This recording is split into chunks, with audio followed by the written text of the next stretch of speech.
Wag wag lids, before we start today's amazing episode of the Have a Word podcast, we need to tell you about our Patreon, which is the biggest Patreon in UK comedy. Yes, it is. Starts from just £3 a month. From just £3 a month, you get an extra episode every single week, exclusive to Patreons, which is up to 90 minutes long.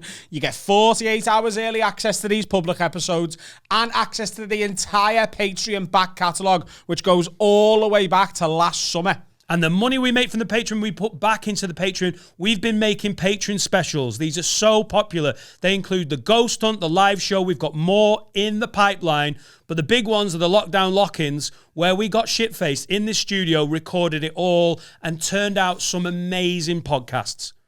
They're amazing, the lockdown lock-ins, and worth signing up for alone. But on top of everything we've already said, you get discounts on merch and early access to live show tickets, which is a big one because the live Have a Word shows, they sell out almost immediately on Patreon every single time. And on top of that, me and Dan are going on tour, and every time we add a new date, Patreons get access to it first. I'm going on tour from February. Dan's on tour from September next year. You can get tickets for my tour at adamrowe.co.uk/shows and Dan's tour at dannightingale.com. Sign up to the Patreon, £3 a month. The best deal in all of UK comedy. I think it's the best deal in worldwide Patreon. That's how far I'd go. Sign up, enjoy the episode. It's going to be a belter. The other day, I was quite worried my little brother was a paedophile. Like an actual paedophile for a bit. How long were you worried for? A few days. Oh, shit. Yeah. Got a phone call on Sunday that if the details of it were correct would mean my little brother Jack is a raging nonce. Raging? Yeah. Not even first-time offender, like raging. And it took a few days for me to sort of remember that I needed to deal with it, and then I did. Right. Yeah, Well, let's track this back. 4 weeks earlier. I think Jack and a lot of his friends will be listening and watching right now, and we need some clarity on this. So you know the day we did the roast? Yeah. By the way, that will be going on Patreon in early March. It was fantastic. Enjoy it. Oh my God. So good. I got a phone call in the day. I was in Arquette buying myself a fresh new tea. Lovely. For the show. And my dad rang me and he said, Adam, I've got something to tell you, and you need to come and see me now. Drop whatever you're doing. Come and see me now. You get 2 of those phone calls a day, though, so that wasn't the big shot. Yeah, it wasn't. Yeah, my dad is old and losing his mind. And that's one of the things that made me calm, because I was like, oh, maybe he's just made this up, right? So he goes, I've got something to tell you, you need to come and see me now. And I was like, well, I can't, Dad, I'm at work, about to go to work. Big night, can't do it. He's like, you're going to have to drop it and come here, lad. It's so important. I was like, what is it? He goes, I can't tell you over the phone. I was like, why? He goes, well, who are you with? I said, I'm on my own. I wasn't. I was with Alfie. And he goes, I've had a letter saying Jack's a paedophile. A letter? Oh, no. Handwritten? Oh, from the Department of Pedos. It's a fine, isn't it? The first offence is a fine that Pedos Well, awareness Her costs. Majesty's HMDP. Her you- Majesty's Department of Pedos. You're going to step on the story because this is incredible, right? So Don't step on the story. I said pedo awareness course. Carl! Your first offence is a pedo Hey, awareness this course. is serious. You big boots. So he goes, yeah, I had a letter saying Jack's a paedophile. And I was like, who's the letter from, Dad? And he said, the Department of Justice, right? Right. So I went, right, okay. I went, what's to say? It says he's been accessing many pictures since October and videos of children getting Bummed. Sure. What did your dad say? What he didn't say bummed. I'm paraphrasing, but along those lines. Illicit, Fucked in indecent the images. bottom. Oh. Maybe. Oh, yeah. That's the exact turn of phrase you Yeah. did. So I was like, right, Dad, okay. And in my head, I was like, that can't be real. He's obviously just he might be a bit drunk. He's tired. He's not been well. I'll figure it out in a couple of days. It's a weird. I'll figure it out tomorrow because I thought I was going home. Yeah. Usually they're like, oh, someone's stealing from me. Not like, oh, I've got a letter from the Department of Justice. You know, it's quite an elaborate thing, isn't it? Yeah. So I thought genuinely he'd made it up. I thought he just was having a senior moment, I suppose. And I was like, right. So I was like, right, I'll go and see him tomorrow, which was Monday. But I didn't end up going home on Monday. I stayed an extra night in the hotel. I had another little night out with Alfie and Binty and stuff from Hot Water. So then on Tuesday, I went home seeing our Jack, and then I was like, oh, I forgot. My dad said that he might be a paedophile. So I'm sat in my house talking to me, but then my little brother staying with me at the minute. And I was like, right. Is it fair to say you have quite a lot going on at the moment that you were like, oh, yeah. My dad said my brother was a paedophile. It slipped my mind. And then you wonder why I bitch about the admin. Because imagine how far down the list is. Can you answer that email, Adam? Your brother's a pedo. Oh, I'll get to it. I'm buying fucking webs. So I went, oh, Jack, I'm going to... Because I didn't tell Jack. On the off chance it was a real thing. I didn't want to be like, oh, by the way, my dad's had a letter about this. So I said, oh, I'm just going to go and see my dad.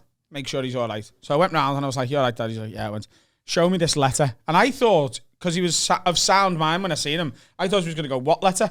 And he was going to go, oh, I don't know what you're on about. I must have been drunk or dreaming or whatever. So he goes into he'd put it in his coat pocket in case Jack had gone round. He didn't want Jack to see it. And he gave me, it's a full letter. Like, you have violated section thing, this, and this. You've been accessing pictures of and videos of child pornography, children getting bummed in the head, all that. Nice, big, long thing. Verbatim. But it's a scam. And you can tell as soon as, like, you've got, like, a young person's eyes on it and not the father of someone who's been... Like, my dad, I didn't realise. My dad was basically having a full-blown mental breakdown for a couple of days because he's like, what have I done? I've raised a paedophile, right? Yeah. So he didn't see it, but it's like, go to this website now, and it's like doj.info. And then below it says, or use this one if that doesn't work, right? It's such a bad fake. But... Where do you think it's from? It says the Department of Justice, but that actually doesn't exist.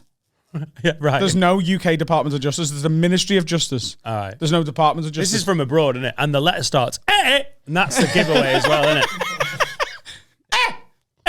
I've seen the pictures. This is from the Department of the England of Justice.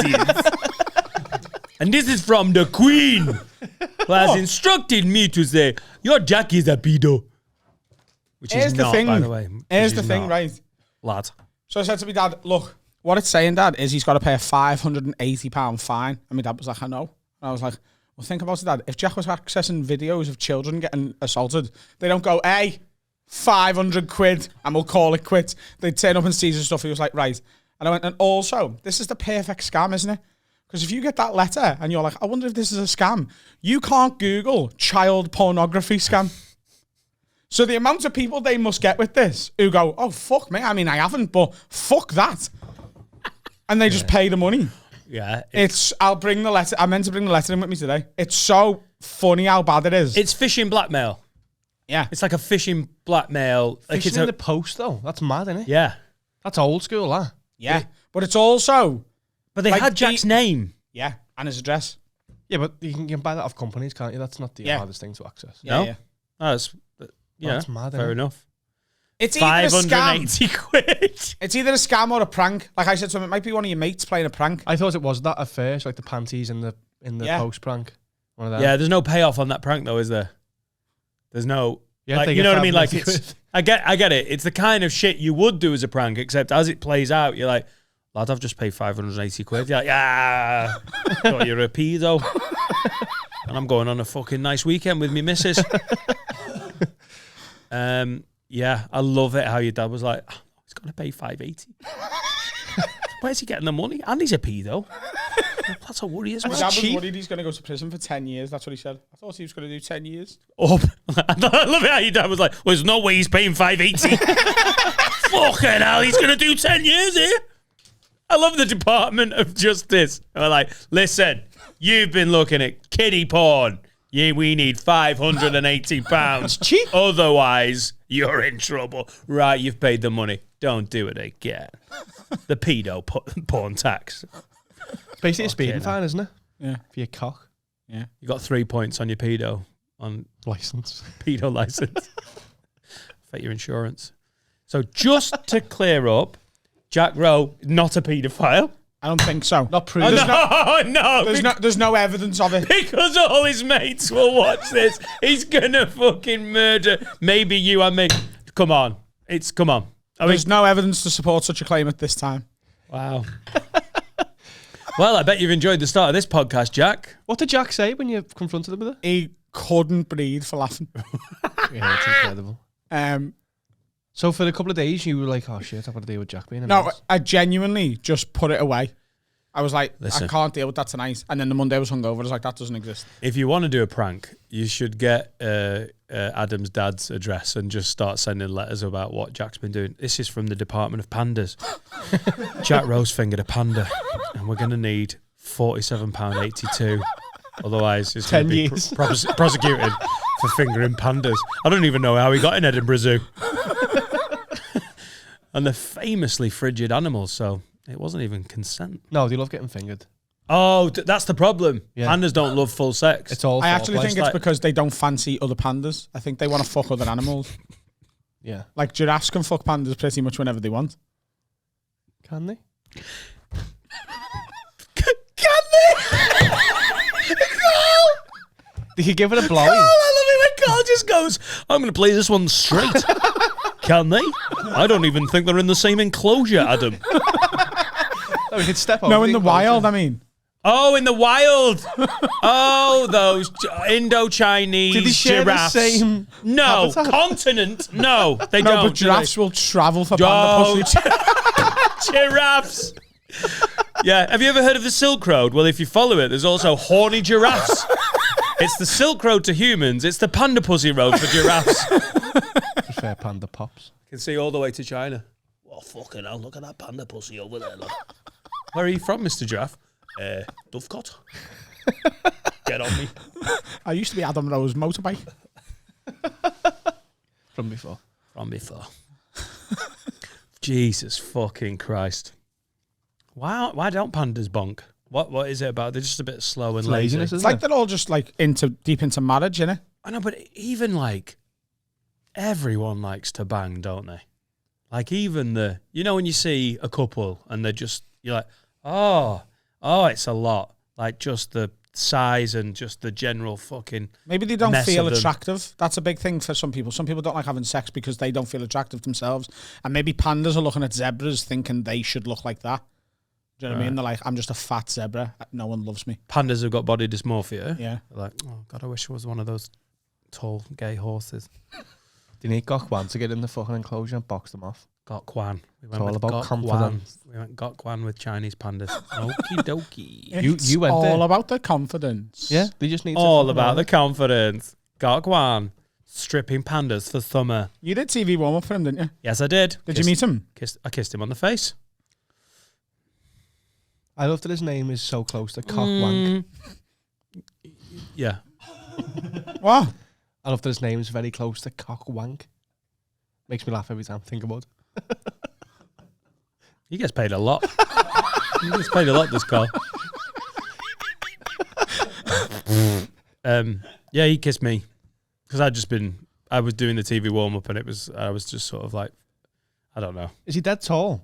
He's really, really nice. Is he tall though? Because he looks like an absolute centre half. Yeah. Yeah, he's not a short person. He's good. It was good fun. He looks like, do you know, our comedian friend Jonathan Mayer has sort of like cleaned his life up, lost a bit of weight, and Got he's bigger. got that international sort of, can't work out exactly where he's from. I think is he part Chinese, and I don't know. You probably don't like him as a celebrity. He's very likable as a person. Like I've done TV warm up for different bits, and he was dead nice. It was a ropey fucking gig. Yeah. It was a really ropey gig. But yeah, he seems dead nice. His full name's Cochwin Wan. His name is literally nearly Cock Wank. It's one letter away. Cochwin Wan. He's Chinese, yeah. All right. Well, yeah. Have you done any weird like warm up gigs that aren't comedy? Have you been asked to do that like real away day sort of? Because I did the John Bishop warm up that was so easy. After 3, I got on the telly. I got on the TV show. They were like, "This has been great." Because obviously, when you do the TV warm up, the cameras are rolling because like the cameramen are getting the light in everything, so everything's rolling. So the TV producers are all sat there. It's the 15-minute. It was so good. I love guys like John Bishop who are like, right, stand-up show. People are coming on to do sets, and what they did with John Bishop's Only Joking, in the edit they cut it all up. So it was almost like they played tag on the subject matter. So if one person had a joke about like shopping, the next person had a thing about like going to the shops. It like moved on like that. But on the night, it was just people doing 10, 15-minute sets. They said to me like, just do 10? Literally so chilled out, like almost like a comedian running their own comedy. Like, do 10, 15? Yeah. So I was like, 15, all right? And they were like, and what? None of that. Like, get off now or keep going. It was just like, yeah, do 15 and get John's ready when you are. Just get them where you think they need to be. It was fucking brilliant. And we did Monday, Tuesday, Wednesday, and something else was being filmed on the Thursday. And the last night of the filming was Friday. And my agent got a phone call on the Thursday, and they were like, they want Dan on the show. Because John Bishop had made my life so easy with the way he'd set it up, I got to look good. And I'll say this about John Bishop's fans, they're dead nice. They're like, I like John and I like comedy. I would imagine that some comedians' fans can be a bit snobby. Yeah. Like, I've never done a warm-up for Stuart Lee, and I love Stuart Lee's comedy. I don't know if I would love doing warm for his fans. They're like real comedy. I would think they rate themselves as comedy aficionados, Yeah, don't they think they're like, oh, did he just do a punchline? Oh yeah. Oh, no. Yeah. No. A little bit obvious. Saw that one coming. And I did. then there's other warm-ups like Gok Wan where, like, oh, you do that thing for John Bishop, you can do Gok Wan. And you're like, it's not the same. I did, like, a thing after the news. So they did the news, and then I went on to the audience and did stand-up about the news. The Tez's thing. No. What's this? The ITV News at 10. Chef McDonald, it was. It wasn't. It was I after know, the it was con. ages ago. What were you? I don't. Go on. I thought it was Chef McDonald, but that was ages. Go on. No. You make... It was an out there and man. You make it hard to call bullshit sometimes because you like, I can't decide what... I don't believe you. They were like... So you know the News at 10 on ITV, they have an audience. Is it Dermot Menahan? I can't remember his name. I didn't meet the news guy. Go fuck yourself. I'm not messing. I did 5 before the weather. No, they do the whole news show. Hey, Adam, have you got any stuff about the weather? Because don't do it because it really pisses off the weather people. All right. So I had to go on after the show and be like, and do topical stuff about the news to the news audience. I only did it once. I don't know whether they ever had done it before or after. I think it was like a new thing they were trying. It was when I first signed with CKP, which is now Blue Book. It's one of the first things they got me. That's it. There's no big story to it. But I don't know if you're being honest. They did the news.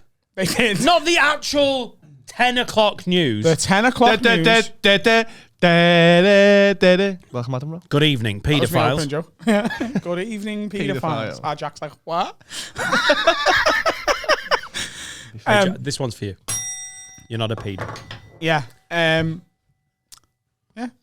It was a concept show, was it? That they were going to do? No, it was the news. The news doesn't have a studio audience, Adam. The ITV News at 10 does. What? The ITV News at 10 has an audience. What kind of bad gimp do you have to be on the waiting list of the ITN News? You got tickets? Yeah. It is ITN. There's about 120 of them. Like 4 little bits of 30, like on a... Right. And they literally just sit, and they like, there's no sort of... It was a weird gig. I did all right. It was a weird gig. Well, I don't think they were expecting me. But the thing is, though, the news ends light. Doesn't it? Oh, So yeah. Yeah, it Oh, starts a with like, random- thousands died in a terror attack today in Syria. Oh, and by the way, everyone's got AIDS again. Oh, and cancer's worse than it used to be. And oh, by the way, someone found a lovely plant pot in Tunbridge Wells. Here's Adam Rowe. It's that quick as well. The news, I think what we've learned there is that Adam doesn't concentrate to the news a whole lot. Loads dead in Syria. AIDS is back. Cancer's worse. But AIDS is not as bad. Plant pot in Tunbridge Wells. That'll make you feel better about Syria, cancer and AIDS. Maureen's found a plant pot. I'd fucking lost this. Ladies and gents, welcome on stage with his plant pot anecdotes, Mr. Adam Rowe. The producer... You're being silly. I'm not. What did you get paid? 500 quid. Oh, nice. Yeah, Something like that. So Extra the producer went on after the thing and was like, ladies and gentlemen, that would normally be the end of the show and stuff, but we've got a comedian called Adam Rowe who's written some topical jokes about today's headlines. I love how much he doesn't believe it. What were can you remember any of the topical jokes, Adam? When was this? Like 4 years ago? 2000. 16. 2016. Late 2006. Oh, it's No. 5.5 years. No. Early 2017. It was early 2017. 5 years ago. 5 years ago. So what was in the news 5 years ago? Steve Bruce Steve Bruce. got attacked, didn't he? No, well, definitely wasn't that. I can't remember. Syria, AIDS, There was no cancer, COVID yet, though. It might have been the Syrian AIDS cancer pandemic. Steve Bruce pandemic. Yeah. Yeah. Steve Bruce was sent there. Cancer's to try and worse. sort it out, wasn't he? AIDS is How better. weird. He just edited everything. He was heading nukes away. Fuck off. Clear that. Send that right back to fucking wherever it's from. I don't want to be politically insensitive. Fuck off. Back to Iran. Are they fighting? That was his Sounds opening right. joke. Sounds right. Steve Bruce heading a nuclear warhead back to Iran. It's on point. Well, I still don't believe you. But yeah. Did he kiss Got Gwan? That's the question. Sucked off Dermot Monahan. Yeah. It is Dermot Monahan, isn't it? Dermot And there's me Monahan. and na. Yeah. And there's Andrew Marr with the big arms. And what's Christian Guru Murphy? Yeah. Murphy. Not Murphy. It's Murphy. Christian Guru Murphy. Like it's funny. Murphy. Jokes. You've stumped me for bullshit. Don't know what to say. It's impressive. I enjoy when something's real and you don't believe it. Because it means I've bullshitted so much in the past. Oh, it's so much. Successfully. So much. Have ITV made anything that's funny ever? Like, I mean, their attempts at comedy, do they ever work? Have they got one person involved in making comedy on Channel 3? Paddy Hill's TV Bep. Yeah. Yeah. Yeah, but... Well, no, all they did with You Be Framed... What do they do for that? No, but all they did with You Be Framed is go, oh, it's gone shit. Harry, can you save it? And he's like, yeah, cool. Paddy Hill's TV Bep used to be fucking unbelievable. Yeah. But they basically backed Harry Hill, didn't they? Yeah. Do you know for that he just got all his mates from when he started out in stand-up and they just got sent hours and hours of videos and they were like, will you just watch this and write some bits about it? Sick. I love hearing stories like that. So there was just a team and he just went back to his mates. It would be like the equivalent of Adam getting Tony Carroll and Lewis Calvert to do the writing for something. He was like, could you send these in when you see anything that's like remotely funny? And they had to watch hours of like Emmerdale. And then that's how he put the show together. It was so It's good. fucking funny. Yeah. That's sick, that. I really like it when people sort of get opportunities and they give them to their mates, their day ones. Do you know what I mean? Yeah, because there's two types of mates in comedy, isn't there? There's the mates who you make as you work your way up, and it's born out of, you get on, but it's also like a mutual respect. And a lot, like, look at you and Alfie, like best mates. And it's, you're obviously both Liverpool fans and you get on, but it's also because you both like respect each other's stand-up. And Yeah, then there's the back in the day boys. Like Brennan and Pete Otway are the non-Scouse OGs for me because I started with them. But like this podcast's doing loads for that. Like there's so many people I feel really good mates with because of this.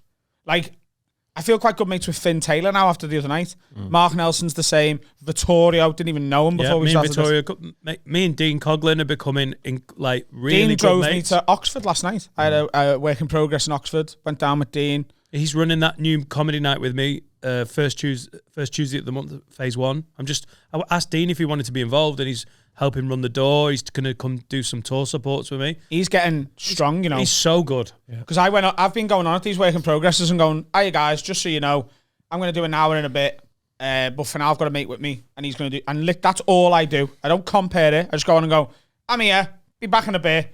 Dean's great, watch Dean. And he's going on cold as fuck to do 20 and smashing it. But also, there's loads of good acts knocking about, but there's also, he's getting better and better. That's great. But I know loads of good, but then who do you want to hang out with? Who do you want to back? Yeah. Like, it's not just because the Mild High Club work with us.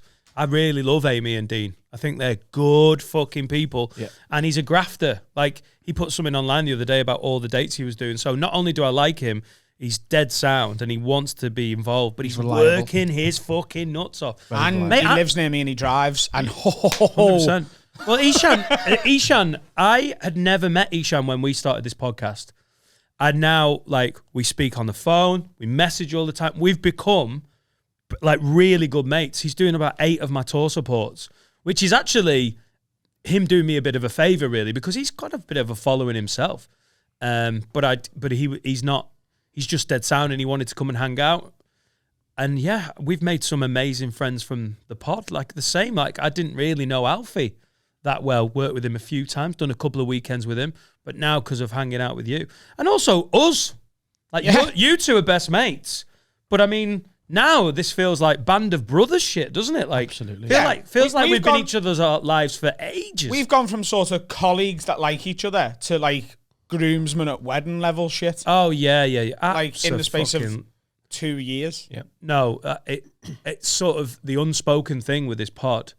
I just wasn't getting a lot of fucking time with the boys. Got mates, they're all over the shop. They're doing their own thing. When you get to 40, people are having kids. Seen my mate Matthew twice in 2 years.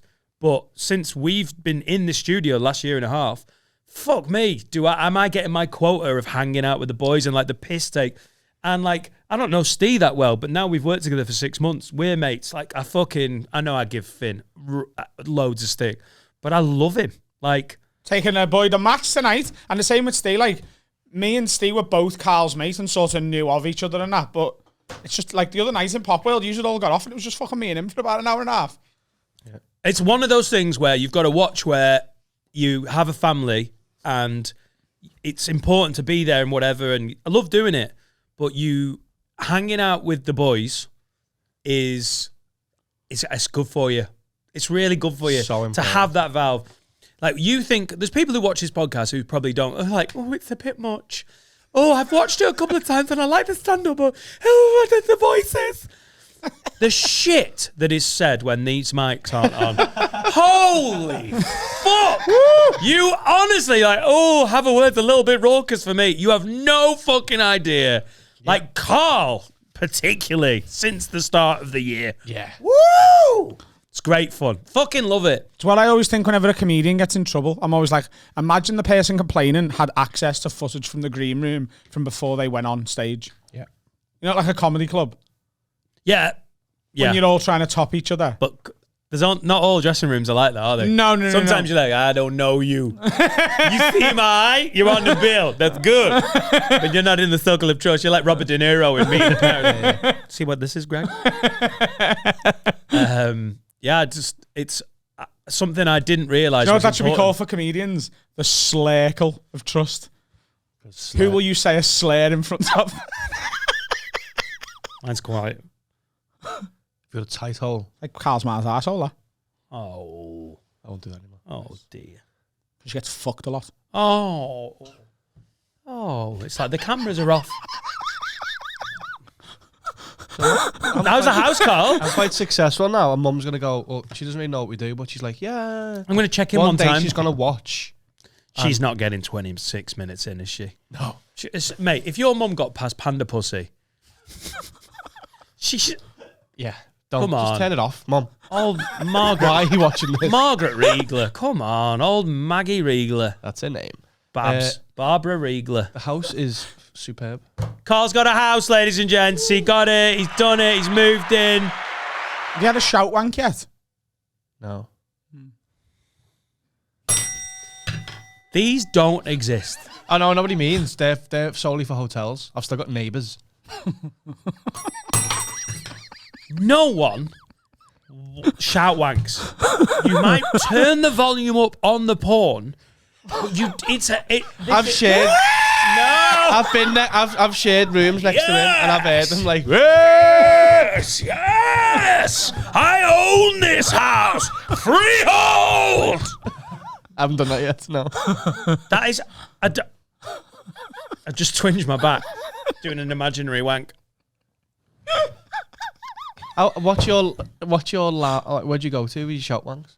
What do you mean? Like, Where do I go to? You don't exist! Decibel wise? No, they don't exist! It's just silly! You mean silly? No. No, I think he gets all sexy and gets into it like, oh yeah. I'm loving it. Ooh. Oh, I like that donut. Yeah, I like that. I like that donut. I'm dirty bitch. I like that. I like that. Ooh. He does a racist shout wank. Al Pacino wank? Oh my God! I got a great ass. Oh no. Oh, here we Wanking his own go. ass in the mirror. Hey, go.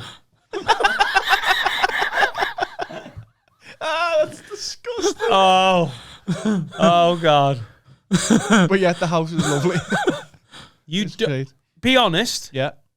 Don't look at him. Look at me. Okay.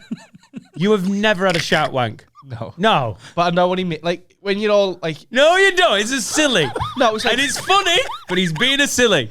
no, it's high. Yes. No, I think it's to the point of ejaculation, maybe. Like, oh yeah, That is actually what I mean. yeah. Do you know like when you've had really good sex? Gerard! No! You know when you've had really good sex? Different. No, it isn't. It's only different because of where you are. Listen, Right. when you've had really good sex and you've been going for ages, you know when you finish and you're like, ah! Right? Sometimes, if I'm alone, if I've got the house to myself or a hotel room, and I treat myself really nice, and I'm tickling my balls as I'm going and all that stuff, right? Oh. And I've really edged it. porn? What? That's the porn. I'll just lean it on the thing. Oh. Or my laptop, yeah. We'll get on the desk. Yeah. Yeah. Or the projector, you know. Projector. Because you're in the conference suite. Have you never had a jet one? 12:30 till 1:30. It's been booked by Mr. Adam Rowe. Oh God, I don't. He must be having a business meeting. God, there's just him in his dressing gown. She got a great ass. I don't know why he needed PowerPoint setting up. Oh my god, PowerPoint porn would be great. Next slide with a pointer. Yeah. Look at the tit. If I've treated myself right and I've edged it long enough and it's a release, then if I'm in a hotel room, then I'll shout as I come. It's not like it's not a word. It's just a release, isn't it? It's a cum. Oh yeah. It's a cum noise. Get out. Get off me. Oh hey. Whoa. Ah hey. Whoa. Ah hey. It starts as a and it becomes a ow. Ow. Fucking hell. Oh, get out. Sounds like Coronation Street. Oh. That's Like definitely Les been Battersby seen. getting a massage from a fucking sports therapist. Shame. Shame. I've got a little bell. The only time I've ever made noise is when I've accidentally jizzed on like my breast or something. And you're like, ow. Oh, that's Have you ever done that? That's daily for me. You know, when you're like, and it, What's your average? What's your long jump height? Like what's your PB? what? What's your PB? Imagine a pensioner falling over onto some padding. Have That's you what, never, that's have you what never my gone jizz past does. your own head? Yeah, but there's been a circumstance. I've come in my own air this week. I can see. Wonder why that fringe was looking so strong. Fuck, you come in your hair? You have to bend it over your face. I was just like, and I was like, oh, and I caught myself off guard and it just went. You caught yourself off guard. Well, didn't expect that. Like, I thought it was going to be another 30 seconds, so I didn't have time to aim it at the towel. Yeah. Towel. Oh, God. What's wrong with that? I I just don't got out the know. shower. I was putting the towel in the wash straight afterwards. Yeah. He was in a hotel as well. Oh, yeah. Open It's the on the foot. beach. On the beach. Nice breeze. Just, woo. There it goes. Sorry, mate. Off to Tunisia. The jet stream just takes it. The house break. though. Ow. The house is great. Yeah, I love it. Nice house, is it? Very Yeah. happy, Great. yeah. Well, Very happy. Builders are. if you could let me know if you've ever shout wanked. I don't want to see It's evidence. not throughout the wank. It's allowed. I get You it. just let yourself make the noise you would make if you were with a woman. Oh, there you go. Yeah. Oh, there you go. Just imagine your hand is a Oopsie wet ass daisy. pussy. Putsy. You ever slapped your own ass during a wank? Yeah. Oh, Barbara Riegler. I hope you're still not watching. Fucking Tunisia. You've slapped your ass. You've slapped your own ass during a wank. Yeah. Oh, A yeah, naughty yeah. jockey. Yeah. Oh. In my head, I'm like racing to the finish line. Nearly there.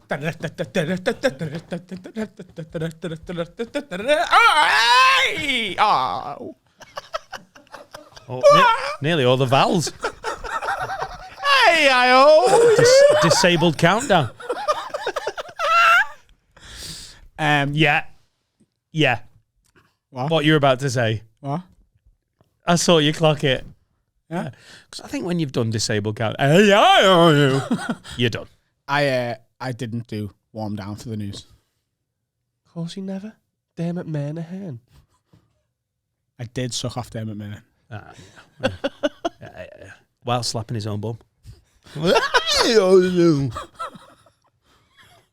Ladies and gentlemen, it is time to let you know about our lead sponsor, Manscaped.com, the best in below-the-belt men's grooming. Join the over 4 million men worldwide using men's below-the-belt grooming from Manscaped, and Valentine's Day is coming up. I've got a little bit of opposition here. I reckon we need a new national holiday. I think February the 13th, the day before Valentine's Day, should become national, in fact, no, worldwide Shave Your Balls Day. Because let's be truly honest, Valentine's Day, all the bells and whistles of it is for the woman. All a man wants is to get sucked off. And that is only really going to happen if he's got a nice trimmed pubic region. So you need the Manscaped Performance Package 4.0 with the amazing Lawnmower 4.0, which is honestly one of the best bits of kit. We got sent them when Manscaped became a sponsor. They're a phenomenal bit of kit. You don't get nicked. You've got a little light on it. It runs forever. You can use it in the shower. You've also got the weed whacker for your nose hair, because ladies do not like a hairy fucking nose. You also get extra gifts. There's like a shed travel bag, which was really nice. Anti-chafe, like, what are these? Like boxes by Manscaped. The boxes are amazing. I actually personally love the ball deodorant and the toner as well. And they've smelled better ever since you started My using it. balls smell fucking lovely, mate. Well, no, the guests comment. Look, treat your missus to getting you one of these shavers. Your dick will look better. Your dick will look bigger. And honestly, she's going to want to touch it more, because no one wants to touch a messy little pubic region. You've got like leftover cum in it. Oh, God. God, no. Really? Is that an issue? Is that the issue? Go to manscaped.com for our exclusive offer of 20% off plus free shipping with the code WORD20. What's the code, Adam? The code is WORD20. Shave your balls. Make your woman think you're great. Come in your pubes, eh? Problem. Sometimes. Have a wash first, yeah? There's only so much shampoo can do. Yeah. Get the Lawnmower 4.0. Hack away. It is actually the best thing I own. It is. 100%. Action! Take two. Hey! Action! Oh, we're on. We're on. We're on. We are back. Hang on, go do the clap. Go do the clap. Go on. No, we've got applaud lads. Oh. We've got applaud lads. Right. Ready? Ready? We're usually better than this, guys. Come on, boys. So, come on, boys. Come on, boys. I'll never let that live. I'll never, ever let that live. Welcome back to the Have a Word podcast. This is a very special public episode where we name Barbara. You knob. Wanted to do Barbara Riegler and said her name wrong. Did Why do you keep calling her Barbara? That's not her name. Her name is... Barbara. Barbara Riegler. It doesn't matter what she's called. It matters how much she loves cock. And with that in mind, we're doing a big blind date show at the Auditorium Theatre at the Arena. Is your mum going to apply? No. Barbara Riegler. Barbara Riegler. She loves the dick and she loves the Auditorium Theatre. That's what she calls it, at Fanny. the Arena. Because the queue, they need some seats. And the queue is quite long. She stands upon the stage. What's going on and here? Takes all of that What's on about the schlong. fact your mum's fanny is known as the Echo Arena? It's the Marks and The Spencer. M&S Bank Arena, thank you very much. The M&S Bank But Fanny. that's what the arena No, on the docks you is ruined called. it. Your mum's is called the Echo Arena because inside it's quite cavernous and it echoes. Your man's is called the MEN Arena because that's what it's full of. Men. No, she's dead. Well, it was full of it. Okay. We've had all the Anro jokes we can handle for this year. No more. That roast was brutal. So we're doing Half Blind Date because old Rowie Bags is single again. He's putting himself back together. And what we'd like to do is monetize his loneliness. So we are doing Blind Date. I am Cilla Blacking up. And by that, I mean I'm dressing as Cilla Black and not trying to end my career. Finn is also going to be one of the contestants. And young Stee in the corner. I'm Graham. Lauren Patterson too. We're going to get 3 men for her. Lauren Patterson 2. Yeah. The sequel. Yeah, she's coming. 3 men for her. And I think she'll interview them. And knowing Lauren and how she is, she might go, how we are? Take the fucking lawyers. How we? Say it better than that. So we're going to do stand-up in the first half. And then we're going to come back and do blind date. I can't believe I'm saying this out loud. We've sold so many fucking tickets already, and I reckon this will be the busiest ever busiest ever blind date. I don't think this many people were at the recordings of blind date. No. I also think the roast we've just done might be the most well-attended roast in history. I genuinely think. Yeah. Also, Oh, well, there was 750 odd people at the roast. There's going to be well over 1,200 at this. can we start doing ITV game shows now? Yeah. Gladiators, Right. Gladiators. Oh my God. We just get like This is the future of the company. we get athletes, We're just coming up with random shit to do. 90s TV shows. like Gladiators, please. and we do it in like a Ninja Warrior course. The price is right, but the showcase showdown, we can get all our own stuff. I want a boat. Let's get blind dates out the way first. Bruce Forsyth up. Yeah. I don't Absolutely. even need any makeup. Can we... Thanks, man. Sorry. He's dead. Isn't he? He's dead. Can we sell this one first, though? No, but Can we sell blind date first? So what can we do? We can do Price is Right, No, Gladiators. we can't sell this one. No, I asked about selling this one. We're already bored of this show. Strike it, and Lucky. It's only been on sale 3 days. We'll ask Michael Barrymore. He's always getting mentioned on this. Yeah, Yes. it's a nice callback. He might actually... Golden Balls. He might be bookable. You might be. Oh my God, he would be as well. He'd do it. But blind dates, anyway. We're doing blind dates. We sold well over 7 tickets. Well over 7. if you were thinking we only sold 7, well over 7. We sold 750 in about 10 minutes. And then we've put the rest of the room on sale. It holds 1,200. By the time this goes out publicly, they will probably all be gone. But have a look. The tickets will be in our pinned tweet will be the blind date ticket link. So go to @HaveAWayPod on Twitter and check it out there. If there's any tickets Everything's in the description. The ticket link will be in the description. On the audio, it will be in the description. On the YouTube, it will be in the description. If you tried for tickets, if you're a patron who tried for tickets and thought they were sold out, the company that we're working with to promote the show didn't realize how many tickets we were going to sell in the first half an hour. So they were like, oh, they've all sold out. And then we went, have they all sold out? And they were like, no, we didn't put them all on sale. We did a pre-sale. And we were like, well, don't do a pre-sale. Release all the tickets. So I think some of the patrons thought they'd missed out on like minute 8. I got one email going, it's 16 minutes past 1 and it's sold out. So you can still get tickets. If you're watching this on the early release, there's a chance there's some still available. Pubes, if you're watching on Monday, hopefully they'll all be gone, but Also give it a as try. well, if you're looking at the auditorium and going, oh, that's near the back. If you've never been in that room before, there's no bad seats. It's a very, very intimate space They're for how big it is. They're all very good seats. There's no bad seats. Oh, I'm at the very back. You're not. You're still so involved. Yeah, they're really good. The drum seats actually right at the back are actually some of the best seats in the house. It's the room that I supported a young comedian from Liverpool in just a few years ago called Adam Rowe. And I remember walking out in front of 1,200 people thinking, what the fuck has this cunt been doing? I should start a podcast with him. It's an amazing room. It is a fantastic room. So if there are any young ladies watching who are fit as fuck and has got a pussy, or men who are fit as fuck and you've got a big fat cock, or you know, Adam's really trying some different things, isn't he? It's, 2022. Apparently he's a bit of an open book. I like it. Bum.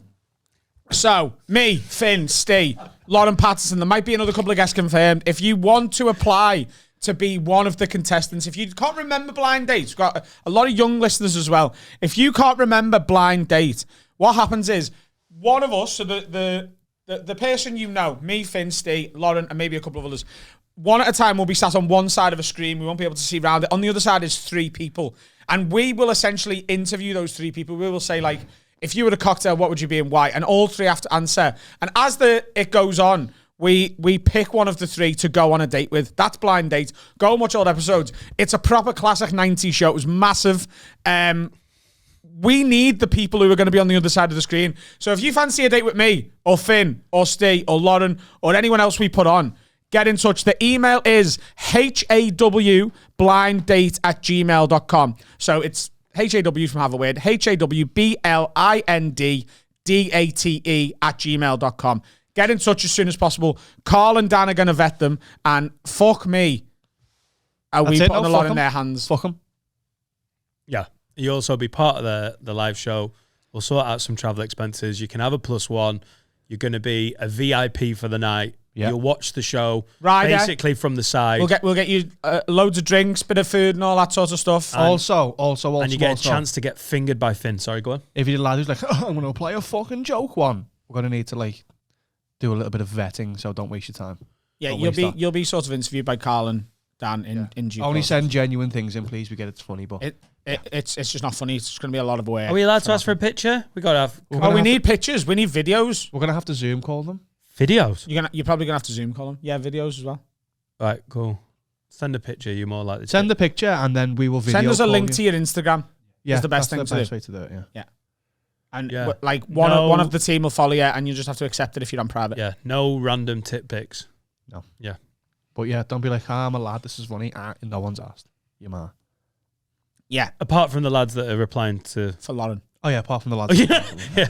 You don't apply if you're a lad. Apart from if you are. Yeah. And then do. Yeah. Yeah. No, don't be like, I'm Sally with big tits. So at the minute we need 9 Jason. girls, 3 for me, 3 for Finn, 3 for Steve, and we need 3 lads. But we're hoping And to a couple of backups. But we need I think. backups for the night as well, in case. So you've got a chance. Yeah. Very exciting. And we're not going to take the piss. Like No. we'll help. Like, and if you're like, I can't write the bits, we're gonna make sure you know what you're doing and you're happy and it's going to be fun. It's going to be great for people to be involved with. And I'm hosting. It's not like we're not. It's just going to be a laugh. There'll be writers involved. Don't feel pressure. Yeah. Just be comfortable I'm enough to be on very stage. excited about it. It's just going to be like all of our live shows. It's a celebration of all the jokes of the pod. It's going to be the biggest us live guys. show we've ever done, Yeah. like numbers And wise. you can be a part of it. Yeah. And then Preferably be single as well, because I don't want to be like dealing with someone's angry husband outside the fucking arena. then we'll do Don't Try This at Home. And if the women who are applying with me, if you want to bring your +1 and you want to make it a threesome, I am open to that. Right. That'd be nice. Yeah. Or I am 4 of your friends and we'll have a gangbang and you can all fuck me at once. I am looking forward to vetting If you're a these. twin, please apply. Why? Because I can get twins and you won't know they're twins and you'll be made up when they're twins. I don't think twins like fucking the same guy. Well, They're sister and sister. different days. I assume. Oh, You mean different 2 girls. days. That makes it all right. Yeah. So yeah, I am open to gangbangs, is all I'm saying. As long as it's God, he's so- 12 women and me. I'm a selfish guy, you know what I mean? Have a wear blind date. There's enough row to go around. At what point? To go of that- around? Nailed it. I wonder what point of that line of 12 women would you just be like, sorry, girls? I think I'd need a snack. What? I think So the line for your dick, right, goes, first girl, she's having a great time. Second girl, probably maybe even going to have a better time. Yeah. You know, once you've got that excitement one out. Do I have to? And then on the third one, do you need a snack before the third one or not? Do I have to finish each time? Yeah. Oh, that's different. Don't need like a week. Oh, yeah. So does it go, first girl, second girl, third girl, shoo my. Fourth girl. Is that the 4th girl's name? Yeah. Name, yeah. Hey, we don't discriminate. What? We don't discriminate. Well, you do this year. Yeah, I don't think you could get past girl 4. Nutri-Grain bar of help. Unless it was just all like, wow, just grabbing things. Yeah, that's what in my head it is. But that's just you lying down and getting molested by loads of women, isn't it? Oh no! What's in it for them? Cancel, But what's in it for them? cancel the whole thing. Well, I was at the Adam Rowe gangbang and I didn't even get a tit squeeze. I was everyone- waiting behind the girl that was just getting her tit squeeze. I was like, love, are you just going to hog that hand all day? No, look, if it does happen, I guarantee everyone gets at least a squeeze. You can only get like Like 3 or 4 scouts on it. girls round you. Can you imagine if you lose your temper with squeezing tits like you did at Pop World after the roast? Oh, that's enough. I've squeezed enough tits now. Let me have me night. Just want to listen to Bewitched on my own. All right. Fuck off. Get on me. Just to make it clear, if you're applying for Blind Date, you don't have to gangbang Adam. Just want to underline that. No. Oh, and also the dates will be recorded afterwards. Yes. We're gonna set it up so it's gonna be, it's gonna be in a restaurant or bar, and it will be in a control. Fernando's. No. It's not. What Passage. kind of boring date's that? No, They're going hovercrafting. I was just gonna say we were gonna set Passage a la shut up and have a date. Bro, Ralph, that's not what they did on Blind Date. They set them off on fucked up dates. I think we should do. You're rugby going trials. hovercrafting We should Okay. do near Runcorn. Okay. gender neutral rugby trials. Okay. That's the date we're doing. Right.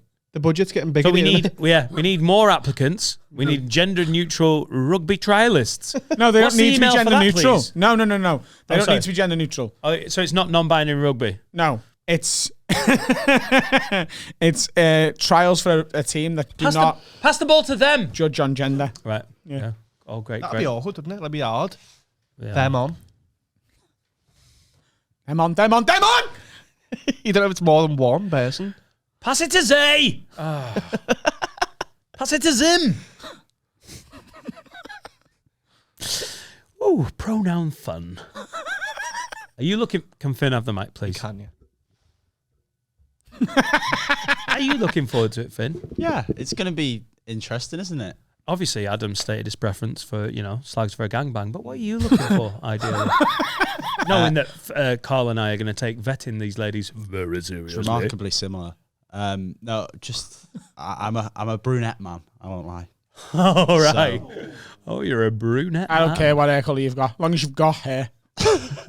Where? Oh, Not on the head. I wonder how much it would cost to book Gail Porter or Ross Kemp. It's gonna be weird. It is gonna be weird because of how many people are there. But I'm just as long as I don't make a tit out myself, I think it'll be all right. And even if you do, I'll give you the squeeze. Thank you. From before. And I want to ask what Steve's type is because he fucks anything, international Steve. Oh my god! Ah, come on! He knows it. You know. Absolute player, lad. International Steve. That'd be a fucking great nickname if that stuck. International. Oh, he's got. You need a new twist, and I know Mr. Worldwide. You need some merch with different flags from around the world coming out. Steve. Mr. Worldwide. International Steve. You're a fucking man. Let's do some. Bloody hell, Carl. Let's do some. I'm here to help. Here to help. I'll solve your problems. I'll tell you the best. Bit of advice? You feeling? If you Agony want Adams to here. do it, you'll be fine. If you I love the 90s hip hop, ready? A little bit of G-funk. Oh, listen to the funk of the G-Funk era. Every day of my life, take a look in the mirror. And I see motherfuckers trying to be like me. I tried to take a minute, just sit right there, tell you how to get in Princeton town called Bel Air. Blah, blah. Advice. All right, lids. Anonymous, please. Been meaning to send this for a while. Don't know if it's an agony or a confession. It's an agony. I'll let you decide. I've decided. So basically... look at me. So basically, I've got two kids with an ex. Basically, I've got two kids with an ex. After the second child, I decided I didn't want any more. So, I had the snip. Myself and baby mama then broke up and I was single again. I met a girl and we're pretty serious, living together and now we're engaged. But I've never told her that I've had the snip. Now she wants to try for kids. At first I was like, sound, try all I want, sex on tap. But now I feel guilty because she thinks she has an issue and that's why she isn't getting preggo. She wants to go to a fertility specialist. I could try and get a reversal, but that would mean telling her in the first place. Or do I just carry on? Need some help here. Lids. Oh. What is the snip? They cut your bell end off. They cut Yeah. your pipe so that your cum just leaks into your balls instead of coming out your dick. Yeah. I thought they cut your bell end off. They just cut your bell end off. They just chop your dick off. I She don't want hasn't any more. noticed. Rub your mound on me, babe. That's why I call him Joe. G.I. Joe. Do you think you'll get the snippy at any point? No, Laura's got the snip. Oh, of course, yeah. There's so many reasons to love my fucking wife. But we were in there, baby came out, and then they were like, no, we'll do this. Snip, syringe, not syringe, cauterise. Cauterise. Got the fag. Proper Nottingham, like, fucking hell, do you want any more little uns? No. Hang on. They're done. In you go. Fuck, where's my fag? She's done now. She's out of the game. She's neutralised. And you're always fertile as well. Yeah? To like the age of 90 odd. Oh. Yeah. You are. You can have a baby at any age. Oh. You don't want to though, do you? No, I don't. Two lovely babies. That is all. End of babies. I would, if we got pregnant again, I would get onto Joe Hughes. Oh, Joey Hughes! You need legal representation. Oh, your lady got the snip and you fucking left one in her, and now she's having a baby. Sue the NHS with Joey Hughes and Vinny Solicitors. You fuck. I think it's gone past what we asked for now. I'm just becoming like counterproductive. I don't give a fuck. Vinny Solicitors, whether you want to get off with murder or you want to kill your ex-wife and get away with it. Most people say they're the same thing, but not here. Not here. One's a murder, one's a conspiracy to commit murder. But we'll treat you exactly the same, and it's just £200 or $100 if you give us a shout out on your podcast. £200 to get you off with murder. It's a fucking belter, Slister. And we also represent dedicated Mattery. Never come into the club. I would sue the NHS. I'd go, and I love the NHS, but I would want reparations For what? if Laura got pregnant. Oh, right. You'd want what it costs to have a kid. Isn't it 18 grand a year or something? Yeah, but Same then as a that's Peugeot. without the emotion. I would be a very Emotionally draining different as well, isn't it? father for justice. I'd be like, I need you paying for this. Isn't it a Peugeot a year? That's what they say, yeah. It costs a Peugeot every year to have a baby. Yeah, that's what they say. I'm sick of hearing it. I wish they would stop saying babies cost a Peugeot a year. Is that the guy who plays rugby? Paul, are you That's who says it. you got like a... Is everything all right? I'm excited. You're going mental. You know I'm excited. Oh, today. Come on. Oh, it's The fucking the day, innit? the absolute boys in today. He's just got to... He's got to tell her. No, I think he's got to die with the lie. And when he goes to the fetal clinic and they're like, he's had the snip, he's like, I don't remember. Must have done it in my sleep or something. Heavy sleeper. If he likes this woman and he wants to keep her, there's no way he can be honest and keep her, so he needs to lie. Right, I think, can we work on the lie, though? I think I must have got the snip in my sleep. I had a really vivid dream about driving to a fertility clinic and, like, waiting for an appointment. I was in a waiting room. Oh. So you forgot? Say you forgot you had the snip. Apparently, it's... I don't know how... Did they go in? Where did they go in? Up your ass. What? They don't. Did you? Of course they No. did. It's shears. No. She is. Garden she is. Oh. Yeah, fella. What's the snip? What is that? You're How gonna have to do be they a bit do the more snip? Oh, the vasectomy. vasectomy. It's a procedure for male sterilisation. They tie the urethra. That's not actually a snip, they just tie it. That's why they're reversible, because it's just a knot. It's like tying your laces. Oh. You learnt knots as well in the fucking girl guides. What did you go to? Yeah, I went to Girl Guides Con. They get a scout to do it. They go, come on, little Timmy. Gender- come in. I went to come and tie this fella's cock. I went to gender neutral brownies. Tie his cock. Tie his cock. Yeah. Oh, you've got the cock tying badge. Well done. Sew that on. Being unusual beavers where you were getting fucking badges for that. Tying Yeah, beavers. euthanizing Nana. There you go. There's another badge for that. Changing a carburettor. Hate crime. On a different badges. Fingering a pigeon. That was a weird one. Has to leave the cenotaph for that one. Do you stop the sperm getting to the man's semen, the fluid that so you can still jizz, Yeah. but it's Yeah. it's an inactive jizz. It's been Yeah. deactivated. Yeah. They're just, yeah. I'm not doing it. Why? don't You know. don't want more babies though? Apparently it has absolutely no effect, but if you can avoid having someone Yeah. tie knots in your dick, do you know what I mean? Yeah, I don't want a knot in my dick. Yeah, I get it. It's a fair point, isn't it? I just don't. Would you take a man pill, Yeah. but like have the same side effects as women have, like bloatedness and emotions and shit? Well, I don't feel enough, and I'm always bloated, so that's Sorry not for a major. being flippant about being a woman there, but Fucking emotions and shit. Cry Oh, ass twats. here she is, all bloaty with her emotions. Fucking Moody Zeppelin. I was just trying to be concise, not flippant. I apologise. But I'm trying to be precise. Oh, we're apologising about Concise. that. Wow. Oh, right, yeah. I'm trying to be really specific. Bloaty twats. Would you take a pill that stopped you being able to conceive? Yeah, I suppose. If in what circumstances would you? Instead of the woman, I mean.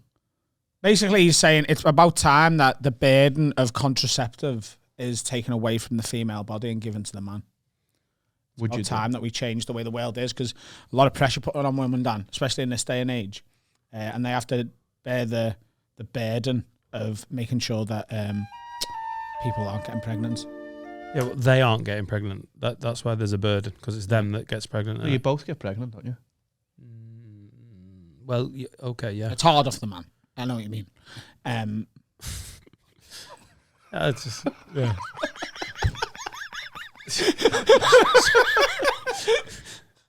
No, It's a side effect. The pill's really bad for women. Yeah, it's awful. Like, long term. Yeah. It's linked to all sorts of shite, isn't that's it? what I mean. It's not ideal. Just come on, it's it. That's a good contraceptive.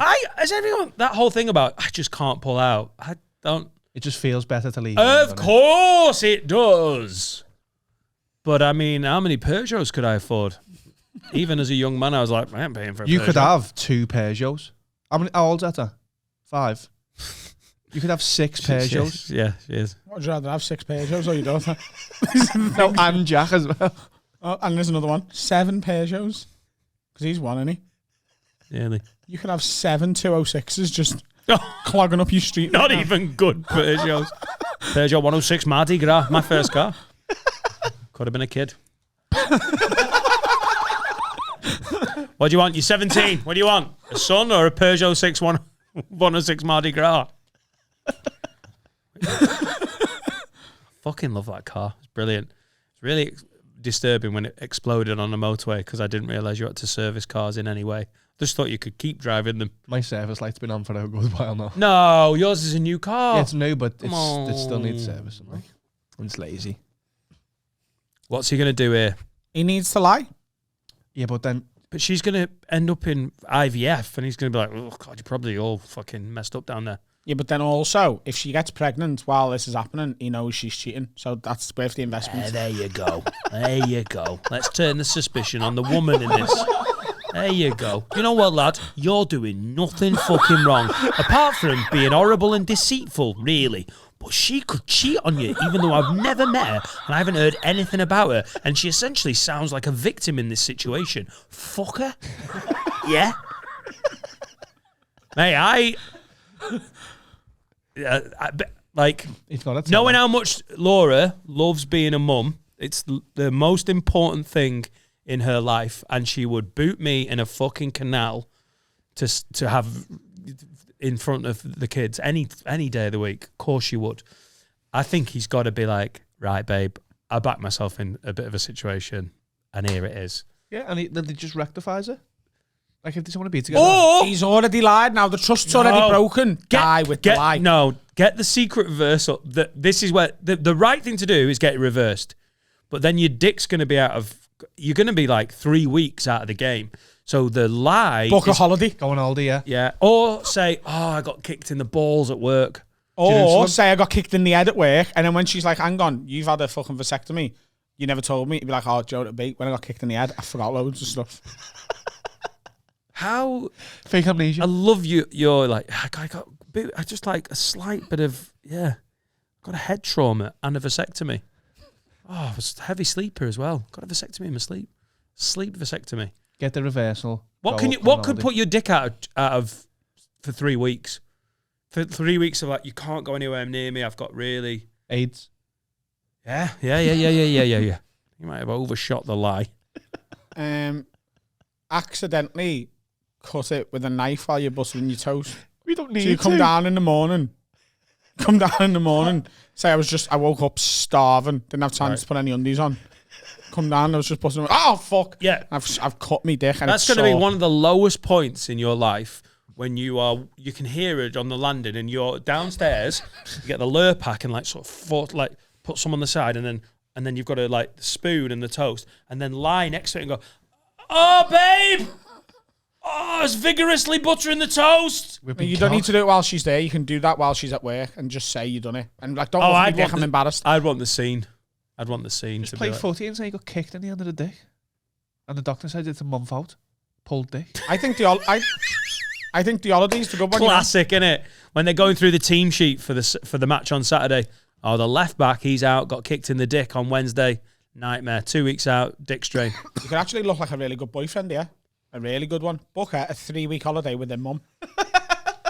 Yeah, babe. Fuck Off off. you go, Benidorm. How nice 3 am I? weeks in Benidorm. Jeff Holidays! 3 weeks. You only pay for 2. Wow. Yeah. It's expensive.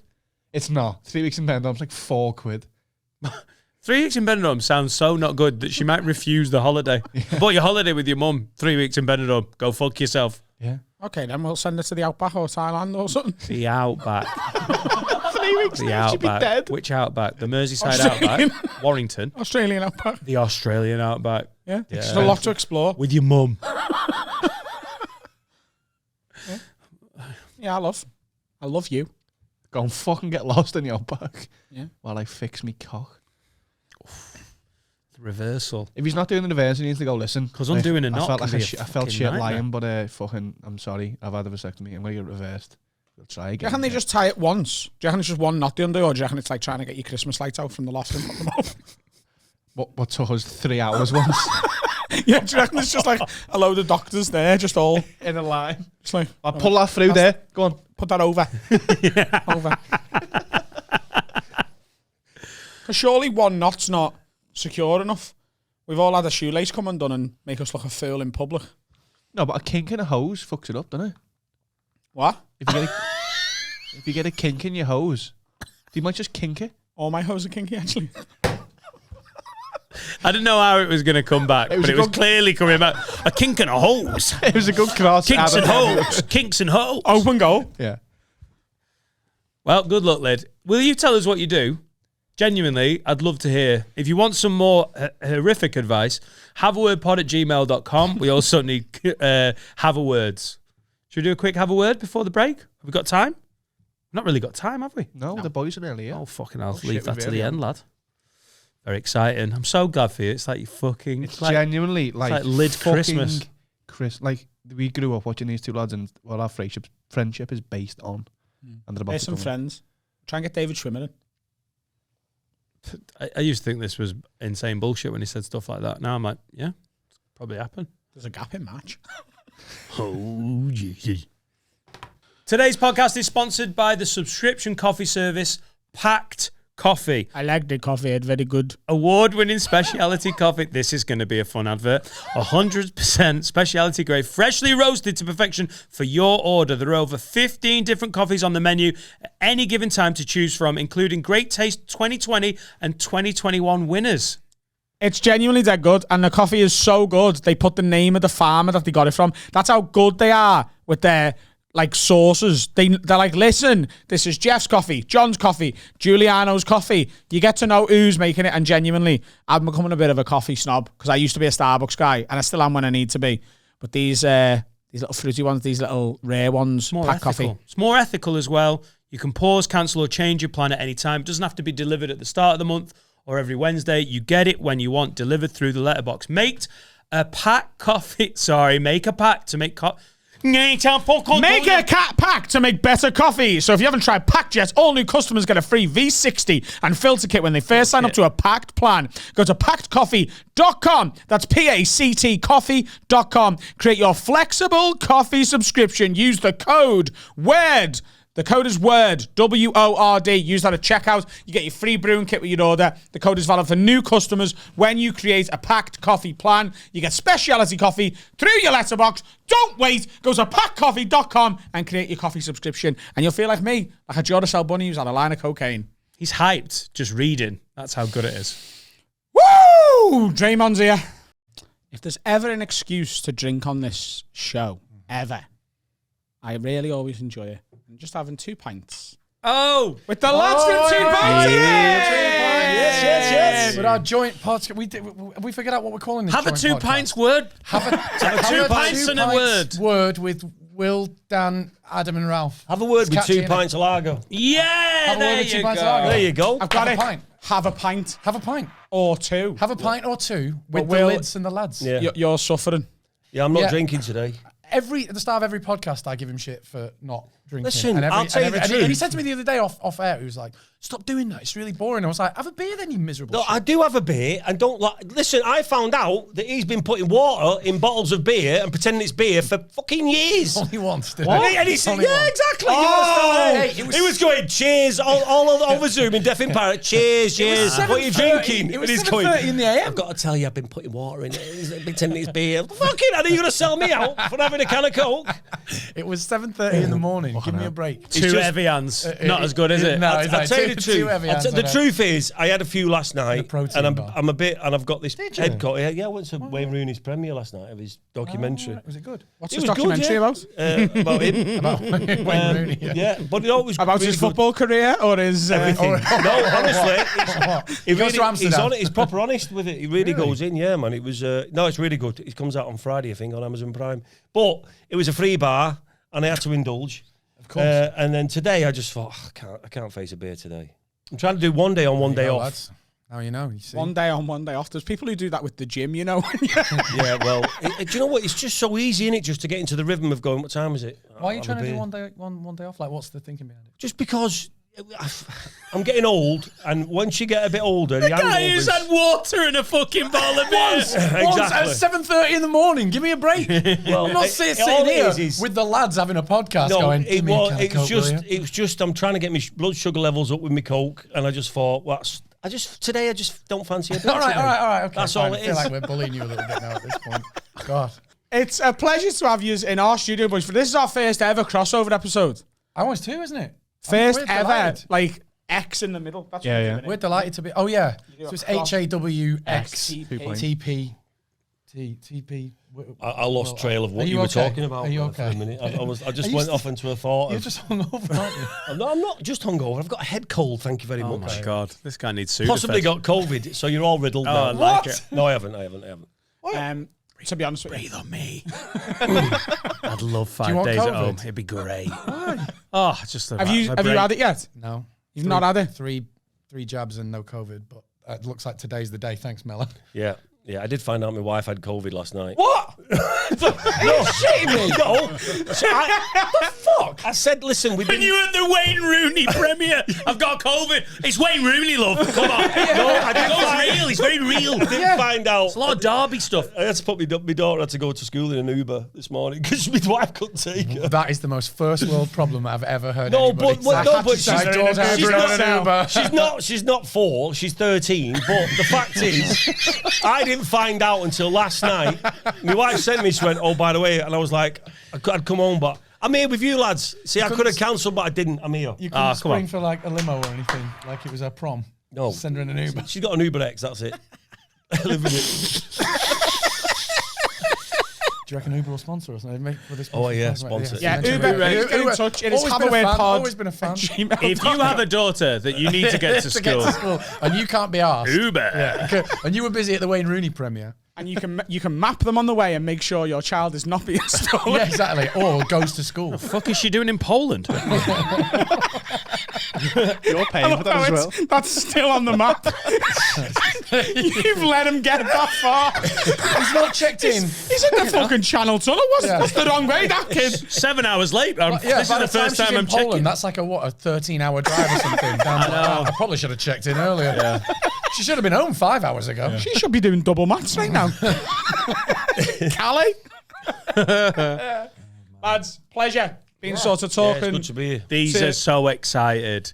These are so excited to see you. So we've never met before, Will. No. But me and Carl met Ralf a few years ago on a story that we've told on this podcast before. And we told you that night, like, there's 2 shows that me and Carl went to school together, but we really became mates when I moved near him in like 6th form.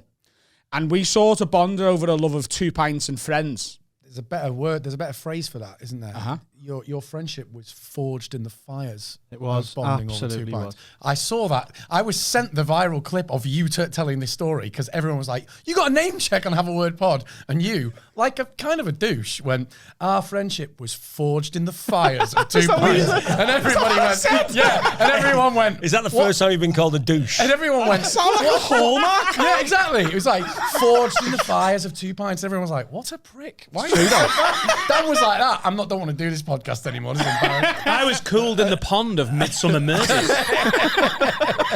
Anyway, sorry. Forged in the fire. So your friendship was forged in the fires. Of You're- 2 Pints. Oh, in the Yeah. furnace. Of And death. then, so we'd always watch it together and quote it with each other all the time, and still do now. And in fact, They do a lot. Because whenever We've there's a sentence and everyone's laughing, I'm like, what the fuck is going on? we've got listeners, because we've spoke about this on this show before, on Have a Word. We've got listeners who've written going, oh, I love it as well. So what me and Carl do now, every night, we'll just drop a quote in from the show, knowing he's got no fucking idea what's going on.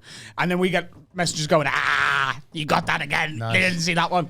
I was doing a lot of clubbing in the early I was noughties. about to say, yeah. the unspoken part of this is that you clearly never watched it. Couldn't give two It is shits a about it. pleasure to see you guys. Yeah. My name's I Ralph. am This is so Will. happy I don't know you're how here. you avoided it. It was repeated that much. So It was on happy about you're here. 8 times a day. But I am. It's like it's brilliant. This is like a make a wish for these two knobheads. And I am dying as well, so it's good to finally have you in. You are the dolphins that they are swimming with, and it's really nice to see. I'm like, oh, Yeah. But so we met Ralph at the Comedy Store in Manchester in maybe 2012, 13. Something like that. Something like good that. Sort of 7 or 8 years ago. It was my very first like open spot. So you're not getting paid. It's just you're doing 10 minutes to see if you're good enough there. And you were there with Adam Bloom. Tom Stade was also on the bill. Ian Coppinger was also on the bill. Bill. And I can't remember the other guys.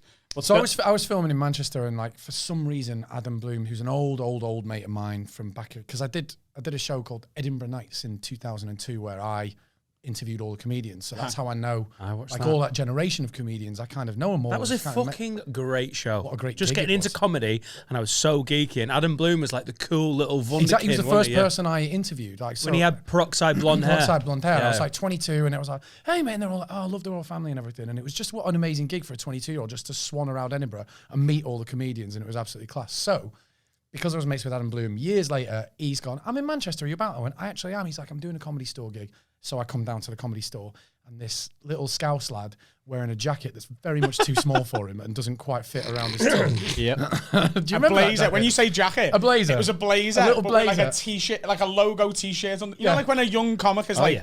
I'm a t-shirt comic. I'm young, but it's the Comedy Store. Got to dress up a little bit. And he hadn't he clearly not worn a blazer for quite some time. It was probably like his It was school. brand new. Oh, no.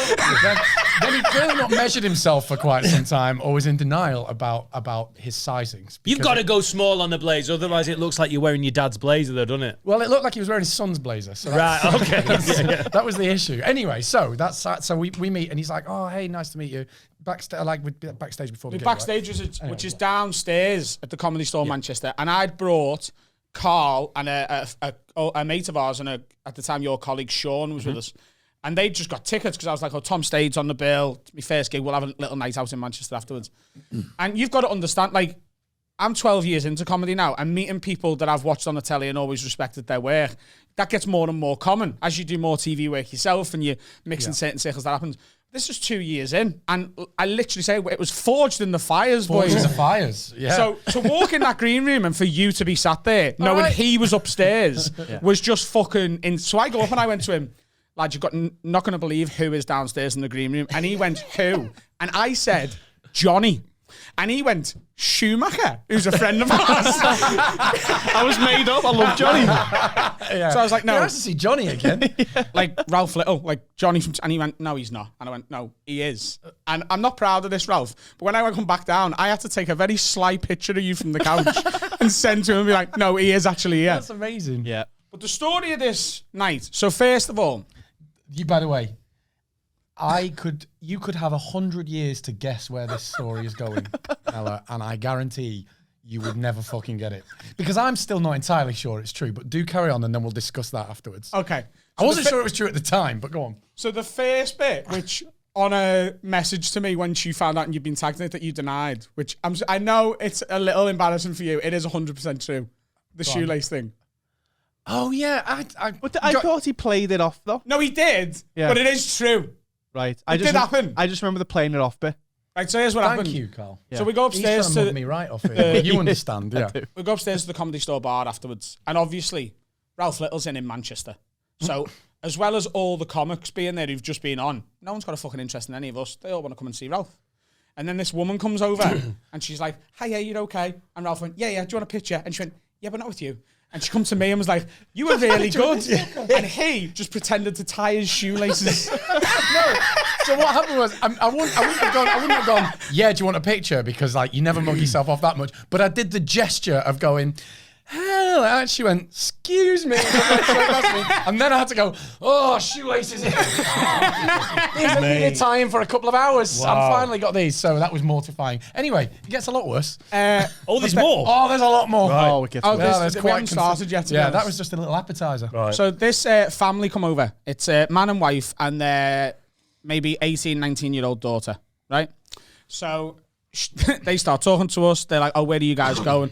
We're like, oh, we don't know. But at this point, the bar's starting to empty, and it's mainly just the comics left and a couple of stragglers. But these are sort of Pretty smashed at this point. clinging to us.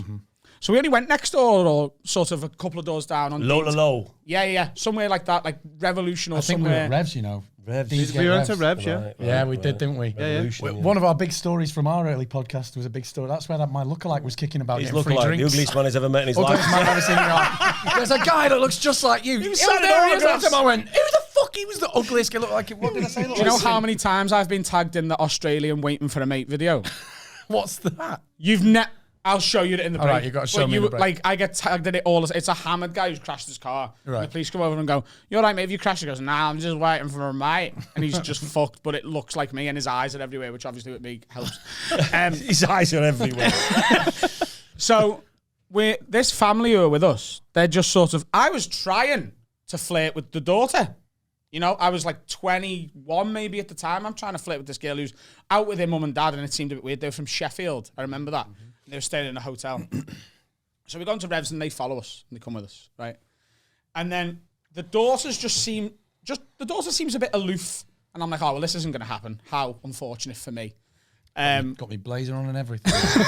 didn't quite work out. But then the wife, the mother, starts flirting with me, right? And I'm like, okay, wow. And her husband is literally just stood at the bar watching us. And he's sort of like smiling. It seems odd. And I was like, your husband's sort of watching us here, you know, love? And she's like, yeah, I know. Just don't worry about it. And then she leans in and kisses me. And I remember this happening because you swung your head round like a crane and put it right in. Like you were here. Like I come away from kissing this woman. I remember it. So He's literally like, say what? I remember going, Johnny. yeah, I remember. Go on. And then she asked me to go back to the hotel with her and her husband. Oh, no. And I was like, well, I don't know how comfortable I am with that. And she was like, would you like a preview of what could happen? And she took me to the toilet and sucked me off. How is that a preview? I'd be happy with that. Well, you don't need anything else. I'd be like, to be fair, thanks for the preview. And I don't want to come back to you. I'm done. Thank you very Like, much. listen, look, you've put all the good bits of the film in the trailer. Yeah, exactly. To be fair, he was 21. Like, you're 45 now. You'd be like, oh, that'll do. There's a lot of effort involved in the rest of it. I kind of just go to sleep. At 21, you're thinking, I could do this again. Yeah, but you've got some fucking weird bloke wanking in the corner watching you. You forgot about that. Don't give a fuck. He'd have walked to Sheffield. I don't care how old you are. Exactly. You don't want to see some middle-aged man wanking while you're fucking his wife. I remember for the rest of. It's a well-known fact. I said that's a well-known fact. I live by that mantra. I read it. I gave you a load of shit for the rest of the evening going, I cannot believe you didn't go back to the hotel and do it. Do you regret that now? Come on. Do I regret it? Not going No, back. because to be totally honest with you, I'm with Will. Like, I don't want fucking Jeff in the corner going, ugh. No, can we just say, we just got a comment on one of the videos last week when Adam makes up a name of a character, the likelihood of it being a just sound at the start, Jeff, Janice, John, it's like he cannot make up it's a name. always a He goes, J. quickly, I need a name. Yeah. Jeff! Yeah, that'll do. As long as it starts with a J. Janice. Amazing. You know Jeffro. what was great about that? He was in the toilet doing his thing, and we were just stood there with a pipe, like. And you went, does this happen often? And I went, nah. It was so weird. And also, I guess, I'm thinking about it, my ego's fucking taking a burial at this point. I've lost any kind of mojo I ever once had. This is terrible. But yeah. You come out and Ralph snogging the husband. I just wanted to get involved. I was like, I believe your name's Jeff. Can I? I suppose it's me and you now, Jeff. Yeah. Come on, Jeffrey. Let's go. Oh my God, that daughter's in therapy now, isn't she? Yeah. Fucking Well, she hell. must know who she is. Because also the thing is, Adam, like then, was a baby comedian just starting out, like no one knew him. But he's pretty well known now, so she will know. They'll know. They must like. Mum and Dad talk about the one that got away. Yeah, tell me that. I really want them to have messaged you and gone. Actually, I'm called Jeff, and Janice here still remembers Adam fondly. Offer's still open if you're ever in South Yorkshire. Hey, come over, Snake Pass. Oh, that is not what you want to hear. A South Yorkshire accent in the corner of the room as you fucking give your best effort on his wife, like belting. Not only did Adam that's say, doing a good job there, lad. Yeah, exactly. Not only did Adam say Jeff, like, and he was like, that was the J name that he went for. But we've all moved on from the fact he said, you don't want Jeff there in the corner going, ugh. And I'm like, is that the noise you make? Where does that noise come from? No. That's the noise I imagine Thank you, Jeff. Rob, because no one wanks noisily. Yeah, no one has a shout wank. You don't go. Right. No. Right. I want your opinion on this. Okay. Strap in. When you are having some alone time in a hotel or whatever, are you ever a bit louder than when you are surrounded by your family? So Carl's just moved out of his family home. He's bought a house, right? Really big thing. I bet they're delighted if that's what he's been doing. Go on. And I asked, has he had a shout wank yet in the new house because he's finally away from his mum? Absolutely not. No one makes. Apparently, it's only you that makes noise when you're on your own. And Jeff. And Jeff, you and Jeff. No one does it. Look, no, your heroes don't do it. Look, that's fine. Don't you just sort of? I'm quite happy to be one of a kind. Don't you just do it silently and in shame? You're a maverick. Like if I'm in my house because I don't want my neighbours to know what I'm up to. Are you a sock? Are you a gym sock man or For fuck's sake, a gym sock? I'm not a gym sock man. What's a gym sock? Well, you know, Jeff. You're wanking to Jeff sock. He wanks into gym socks. No, it's like it's a Jeff Jim sock. it's a trope, Jeff's isn't it? gym Like sock. in like American Pie and everything. It's like yeah. they do it into a gym sock. No, or he's like an animal. He's got a towels. sports sock. Yeah. No, so He jizzes in his own hair, apparently. Oh my god! No. What? You must have heard of a There's posh a lot wank. of context to this. You've heard of a posh Posh wank? one. What's Yeah, that? with a You wank with condom. a Johnny on? Yeah. And it catches it for you. Well, because he's not bro. clean up. Yeah. It's called a posh wank. Guys, get some wet wipes in your life. Have you never heard of that? Well, it helps with the clean up, doesn't it? Fair enough. I don't know. I'm not talking from experience. I'm far from posh. So that's what we were talking about before. But I'm so if I glad just that go this to the shower, podcast is very similar to ours. Oh We my it's actually slightly worse. Slightly worse. Yeah. We usually go, we've been talking about wanking and arses for far too long. That's all we've Have spoken you about. noticed I'm slightly off the leash? Because like, It's not our fault. I will use tissue. But if I've just got out the shower and I know the towel's going in the wash, I'll just use the towel. Oh. What is wrong with that? you're an animal. Oh, God. What's wrong with it? You're an animal. I don't trust that you're doing enough laundry. No, not at all. Do you boil it? Do you boil the towel? Do you burn it? What? No. You should burn it. I just put it on a 60-degree wash and Do you boil the towel in your 19th century wash house? It needs boiling, doesn't it? If you've jizzed Do you take in it down the river? Also, that's a towel, but could you not apply the same logic to like curtains. Oh yeah, anything that's going in the wash? So like, Curtains. my Not jeans the are going to go in the curtains, wash. I'll just jizz all over my jeans. It's absolutely I would have Like no one in this room has gone, oh, what's that? T-shirt. Oh, this'll do. Come on. I would have no problem jizzing on my jeans if I was about to wash them. that might be what happened with that woman in Sheffield in the toilet. Like, these are going to need a wash. Oh, you should have used the blazer. Well, Adam, I like your stone wash. Yeah, these were actually blue when I got them. It's quite coarse as well. Quite coarse on your skin, jeans. Well, yeah, I haven't done it. Oh, right. I'm just not ruling it out. You know what I mean? I'm a man with an open mind. Footy boots. It is making me feel a bit pat and make this conversation, I must admit. Yeah, can I just say, you support your heroes here, and we're like, no, but how do you wank? Do you do a noisy wank or is it a quiet one? Well, when no one's in, I'll fucking shout it out. Soon you will be out. Get out. So that's wanking done. I don't think we're quite finished. No. So. What's it like being back in Runcorn? So I was talking to, we've liaised with like the guys who produce your podcast. Yeah. And they were saying this is your first time together back in Runcorn since the 2 Pints days, which is obviously, for any new viewers of ours, I'm Adam, this is Dan, this is Have a Word. It's like this every week. Get on board. No, this is Have a Word and 2 Sudafed and a can of Coke and 2 pints. And a pint. And any of our listeners who are not accustomed with our esteemed guests in today, stars of many TV shows. The show you worked on together was 2 Pints of Lager and a Pack of Crisps. Yeah. And you now do a podcast back together called 2 Pints with Will and Ralf. Yep. Exactly. So I want to know, and Two Pints was based in Runcorn, which is the spiritual home of Have a Word. Yes. And it's sort of this perfect melting pot for this crossover. So what is it like being back here? Because a lot of it was filmed here, wasn't it? Yeah, we did like any like it was in a studio, but any exteriors we shot here. Like The studio in Manchester. No, No, it was in London. It was in London. Oh, wow. Would you believe? Which seems BBC kind of TV weird, Centre, yeah. But like Gaz's garage was in Runcorn. The All pub, the exteriors we did in Runcorn. the pub yeah. that's now a yoga centre or something. Buddhist temple, Buddhist I believe. temple, yeah. Wow. The Archer. Yeah, it was called the Archer. It seems weird. Wow. That. It seems like the basic opposite end of the spectrum for what it was in our show. It's a Buddhist temple. It's like, what's the furthest we can get away? We used to stay at the Daresbury Hotel, didn't we? Yeah. We'd come off at Daresbury and we'd stay there. And we had 2 weeks of just, Remember we used to crash a load of weddings. yeah, what's going on in the function room? Let's go and get in. Just bored in the Daresbury going, sounds like there's a big party in the Daresbury. We'd be like, hi everyone, who's getting married? Yeah, yeah. And like occasionally we weren't very welcome.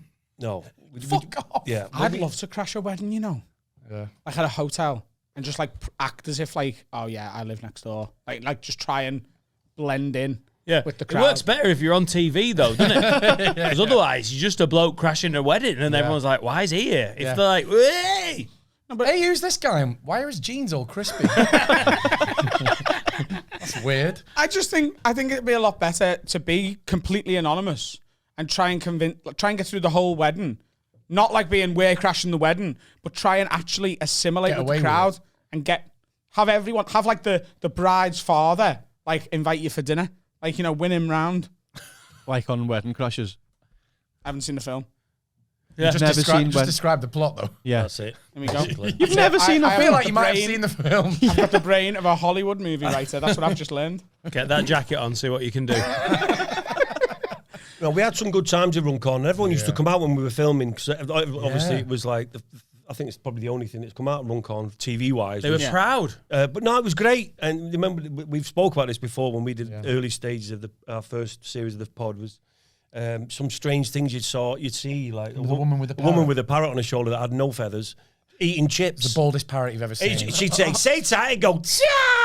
This Scouse accent. And she'd He's a feed Scouse it parrot. fucking chips Yeah. on her shoulder. Hey, just look at watching us chips. Say, what do you say? It was bald from the neck down, and it was just like, it was like not happy. This Scouse parrot eating chips on her shoulder. It was She'd come out. see her every night, wouldn't we? Say ta, let's give it a chip. It was fucking random as hell. Do you remember going in the canal? You went in Runcorn Canal. Yeah, that was horrible. I got pushed in the canal. That was stunk of absolute shit. And the I mean, they not in even the- dragged it. Shopping trolleys and everything at the bottom. Could have died. In the show, obviously. You like, can see was it just in your randomly face, though, getting in the show that you're not happy to be in there. Oh my god, Oh, he it was came fucking out. awful. You don't see it in the show, but he's pushed in the canal, and then in the show he comes out and he's like, oh, it comes out. But what actually happened was he came out and he went, it stinks of shite.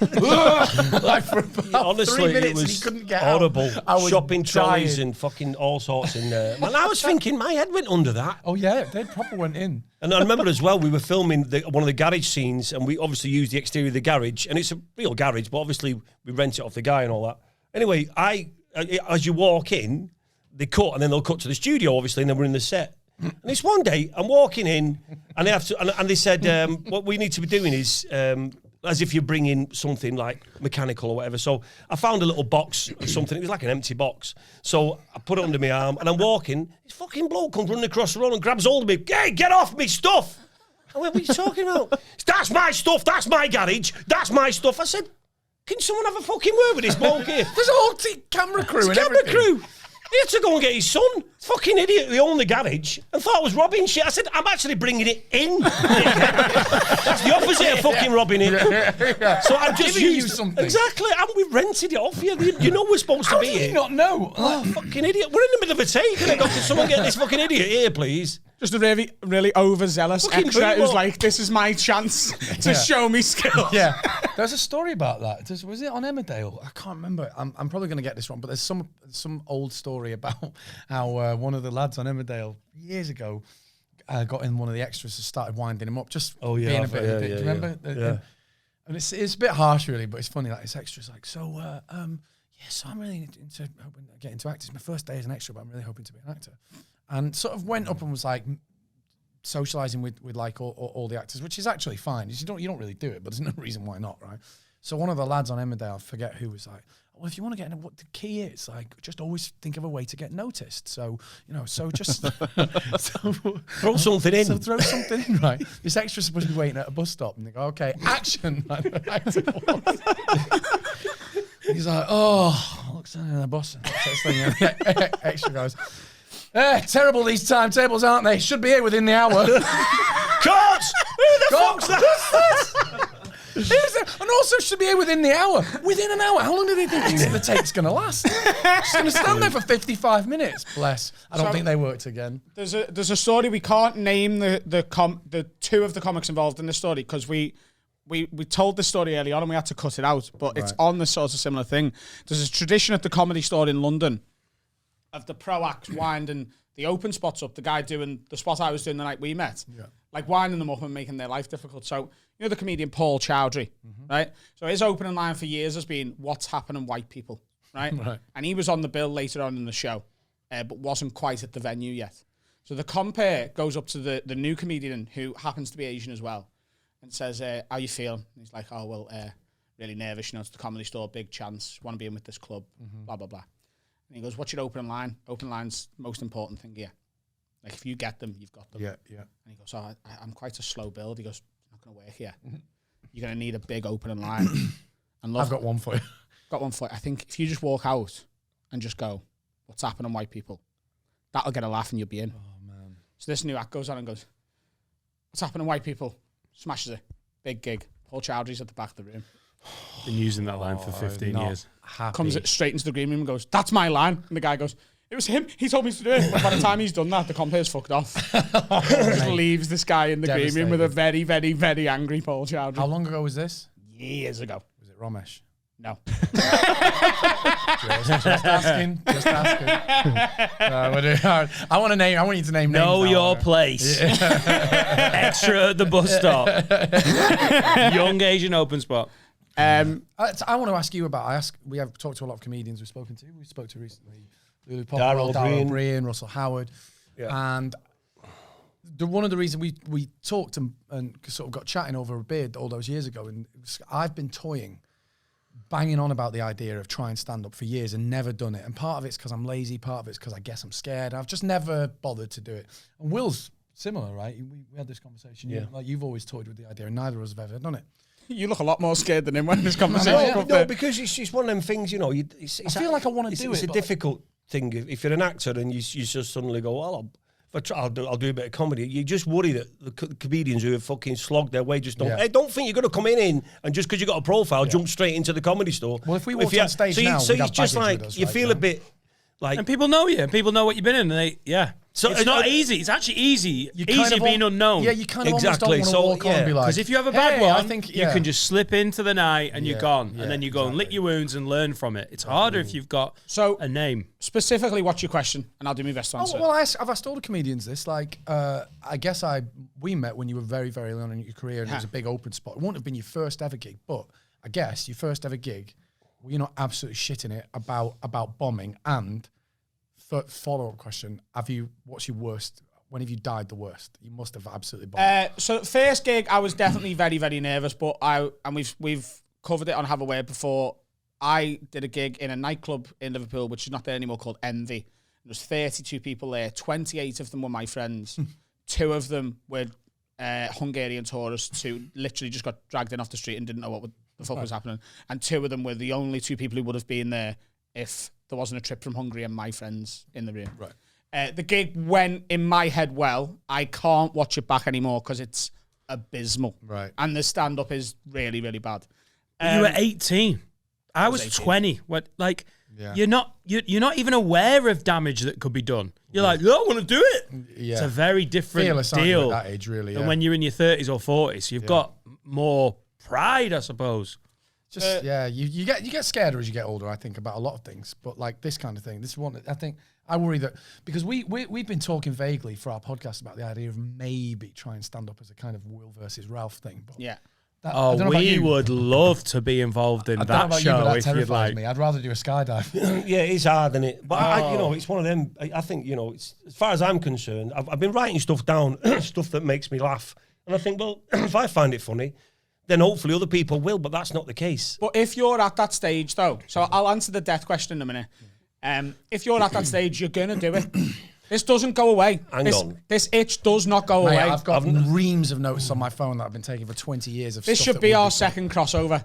Why don't we you both- Why don't you both take a comic and help each other, and then they can help you. I mean, do you know any good ones? Hey, he knows Dara O'Brien. I might have, no, I mean, offense. it's a crossover. I might ask Dara. So here's the thing. If you announce now, I'm going to do stand-up, so it's a complicated question, because stand-up as an art form, for lack of a better term, is so delicate, and so it takes a long time to get truly good at it. But you get away with a lack of the intricacies of the skills. Polish. Yeah, when the audience already like you.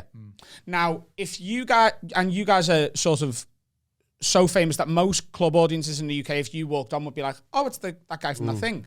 So you'll get that off them. I would not advise either of you to go to comedy clubs, like weekend comedy clubs, because they might book you because they'd be like, well, they're going to sell tickets. Yeah, you'd get an extra 2 minutes from the crowd. But a weekend full of... an unknown guy. And then if you're then not you're on delivering, your own. you Yeah, do shit. Yeah. So you don't think we should try and debut at the Comedy Store? You should.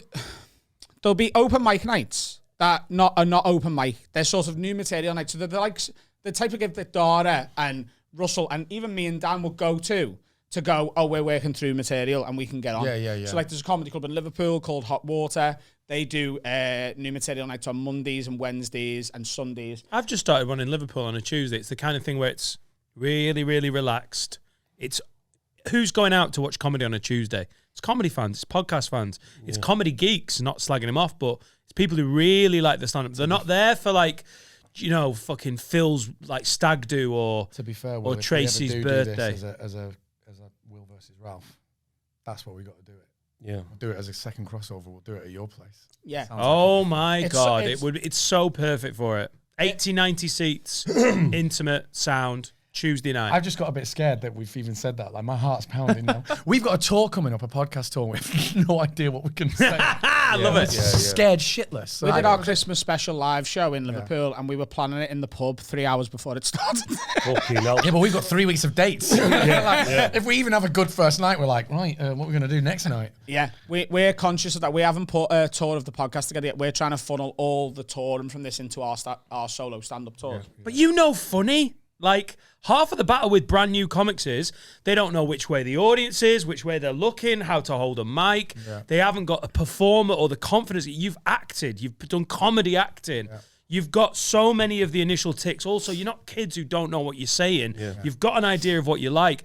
The rhythm and the confidence and the nerves, they're always the problem. But you'll get over them quicker because funny and performing. Fancy it?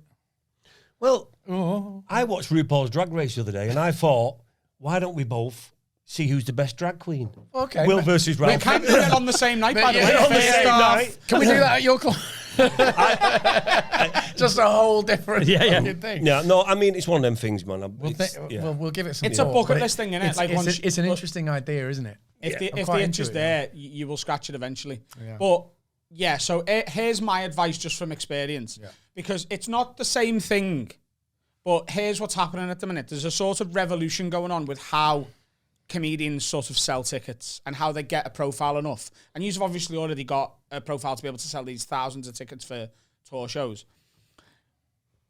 Stand-up is not the same as just being funny. It just isn't. No. Right? A lot of people think, I'm funny in the pub with my mates. It's not the same thing. They're always the worst new acts. Always. What Dan's saying about you guys is... No, don't worry, you're not funny. You're good. Use have worked to a professional level of comedy in TV, which gives you an advantage. But here's what happens now. So there's a lot of like selfie video comedians. That's what I call them. So like, and they start with like videos going viral on Facebook and YouTube. There's one exception to this rule that I'm about to say, which is Mo Gilligan. So Mo Gilligan was already a stand-up, and he started doing this and blew up, and he's now one of the biggest names in British comedy. There's a lot of them who do that. And then they get on stage because they then get an agent and the agent goes, the only way we can truly monetize this is for you to do a stand-up tour. Yeah. And there's been a lot of them that get cancelled after 2 or 3 dates. Really? Because they're getting millions of views in their bedroom pretending to be, I'm me, and now I'm my girlfriend because my hair's a bit different. And then they go on tour in front of people who've paid 20 quid and had to get a babysitter and park the fucking car and go for a meal. And it's a date night, and it's all the stress that goes into going on a night out. Venues are getting complaints from the people who bought tickets going, what was Just that? FYI, this is not making us feel any more happy about our upcoming tour.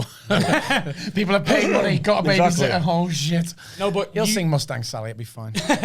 You guys are doing something that the listeners they've already bought into. You're going to be doing a podcast on stage, I assume.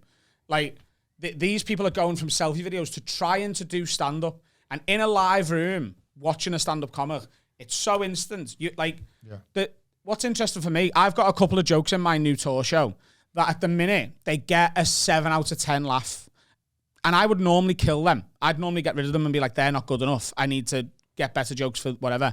They're staying in because I know when this eventually goes online, they'll be the jokes that do the best online because people have another 30 seconds to think about it.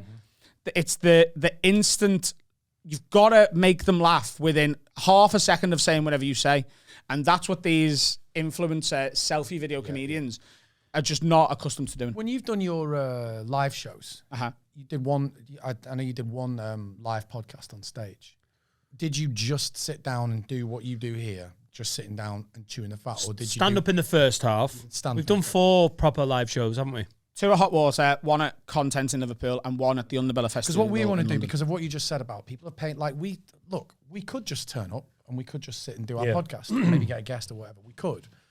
But if people have paid some, like you've got to step it up. You've got to give something a bit more. You can't just ask people to come and go, just pay some money to watch us with their eyes. We want them to be a part of it, I think. Yeah, I think we want audience interaction and stuff. Yeah. Might be the generation game. I have a tattoo of a pig on my arse. Right. To top off a pod show. If anything doesn't... So, yeah, that photo on the wall up there is Brennan Reese getting his arsehole waxed at the end of the live show in 2000. Right. And a year later, in reference to a joke, a story I told on the pod, I got my first ever tattoo at 40 years old on a live stream in front of 3,000 people. Nice. Right. Yeah, you do need to bring a little bit of... It's not just sit down and sit... Yeah, it's a live show. So welcome, everyone. Same old shit. Here we go. Yeah, you can't do that. Yeah, but they also want that too. They come on to watch a podcast. Well, yeah, we've got a screen and stuff so we can show clips. We've got a bit of audience interaction. You know, we've got a few things that will just take it on a different route. The big challenge is going to be stopping Will singing. That's going to be the real, because he can sing, but my God, he can't wait. That's the thing. Be like, not yet, not yet. Easy. Wait till the end. Are you going to sing at every show? I mean, you can't stop. It's the first I fucking heard of it. You can't, bollocks. You can't stop him. It's been amazing that he's not sat here going, Mustang Sally, because it's a running gag that he said all the way through the It's pods. true, though. How often do you get paid to sing Mustang? Listen, at gigs, if they want me to sing, I'll sing. You know what I mean? Mustang Sally. And if they don't, well, he sang Delilah. Everyone's got a song they can sing when they're Place pissed. Your Hands, you've got. Place Your Hands by Reef. Play my that funky walk-on music, song White Boy. always has been. Really? Play that Place Your funky Hands music, by White Boy. Reef. Can you say that nowadays? Play that funky music, White Boy. I'm surprised that's not been Funky, cancelled. As a white boy, I find it really offensive. I find it very offensive. You sang Tom Jones as well on Pint. Oh, God, yeah, I did, yeah. We know so much more about the show. Can I get a Yeah, blowjob we on did. 2 Pints? Yeah, can I get a blowjob? I did that on... How do you? I did that on a Valentine's Day message, do you know you do these messages for people on Memo and stuff like that? Yeah. And it was a Valentine's message and all that, and it was... I get asked to do the biscuit wrack quite a lot. Well, they didn't ask me, I just said, what you need to do is walk in the bedroom and just go, I want a blowjob, how are you? And just see what happens. Happy Valentine's Day. I told you he'd sing, by the way. I told you. Nobody asked him to. You goaded him into it, to be fair. You open the fucking door and I walk through it. Let the witness. I told you, it's stopping him singing that's the difficult bit. Will, you're involved in one of our... Remember we watched the last episode together, didn't we? Remember? Yeah. Because we used to watch it together. So Did you hold hands while you were watching the last episode? Essentially, crying. yeah. But you made us Jeff nearly was in the cry. corner going... You remember the end, don't you? Of course, yeah. Well, we at were... the airport. Yeah, oh my God. Because we were like, what the fuck? There's obviously got to be another series. And then I read in the paper a couple of weeks later, it was like, no more 2 Pints. Do you know we have got another series? Written. Susan Nickson's written it. Written. Yeah, We've but got a she's script. written it called 2 Pints Last Orders sort of thing, and the BBC said no. They don't want it. Why? We'll do it. Well, We'll BBC produce Three's it. coming back, so... No, they it might be worth said rolling no those as dice. well. Really? So I think what we need to do is put it onto a stream platform of some kind, whether it be Amazon Prime or anything like that. Should we all just make it? So yeah. Oh my God! Do you want to see Ralf's these dead. two You're dead. jizz? No, we brought he's him not. back. We brought him I sent you back. the video. Oh shit! On the beach. Sorry. Yeah. On the beach. That's No, right. it was. Mug Come doesn't- on, Carl! On the beach! Yeah. As if you don't know that, even I Jesus know Christ, that. Dan knows it. Johnny Schumacher's alive! Don's all, yeah, exactly. That was my name. Yeah, so we brought him back to life just so we could then go, right, well, now we can do, where are they now sort of thing. Several questions. Yeah, go. First one, just to let you know up front, and we'll talk about this afterwards. We will fund and make it. Yeah. Okay, that's sweet Patreon money. HSBC. Dan, never mind about your That's what we savings. can do for our Patreon. We'll do a scene every episode, one scene from the new series. You have to pay 10 quid to see it. Secondly, please, I don't even care if I carry a crate in the background, Yeah. holding with him. We've got to. I've please. got to be an extra at Yeah, some you point. can- you And can do that. That thirdly, seems right, right. here's something I've always wanted to ask you. I'm going to say barman, but you won't be able to see you over the bar. Small. I'm deceptively not small. That's what he I always thought you were says. stood up now. I am, but I'm taller than I look. I'm far away. I'm 5'9" or 5'11" on Tinder, depending on good, who yeah, you ask. So here's something I wanted to ask you, if you don't mind. I don't know whether you've discussed this on your show. What was it like for you, and for you, I suppose, when you left the show and it carried on? It was gutting, actually. It was a Yeah. bit difficult, yeah. Yeah? Yeah, it's a weird one, really. It felt, I look back now and I'm like, yeah, it feels like a mistake. Was it your call? Yeah. And you felt, I've gone as far as I want to go with it, and Yeah, look, I mean, He went to Hollywood. I've got regrets. and he's back! and I came back very Hollywood's calling. Yeah. And go back to Runcorn. And I was like, oh, Hollywood, you were calling. Yeah. Oh, no, it's just the wrong number. What happened though? Because when you got shot, there was a vote to see whether you lived or died. Did you just say you'll carry on? That wasn't how he left, though. No, but I'm saying you carried on afterwards. What happens if Will. We know, you know. No, well, it's a good honestly, it's a good question because they were like, so we're going to get you shot at the end of a series and then we're going to have this vote to decide whether you should live or die. Isn't that fun? And I went, what if people all say I should die? And they went, oh, we didn't think of that. Fuck it. And nobody even addressed, there was no plan B. Yeah. So if everyone had voted So in no, my head, I just wouldn't have come back. in my head you were wanting to leave? Well, not wanting to leave, but No, not at all. That was just like a bit of fun for fan interaction.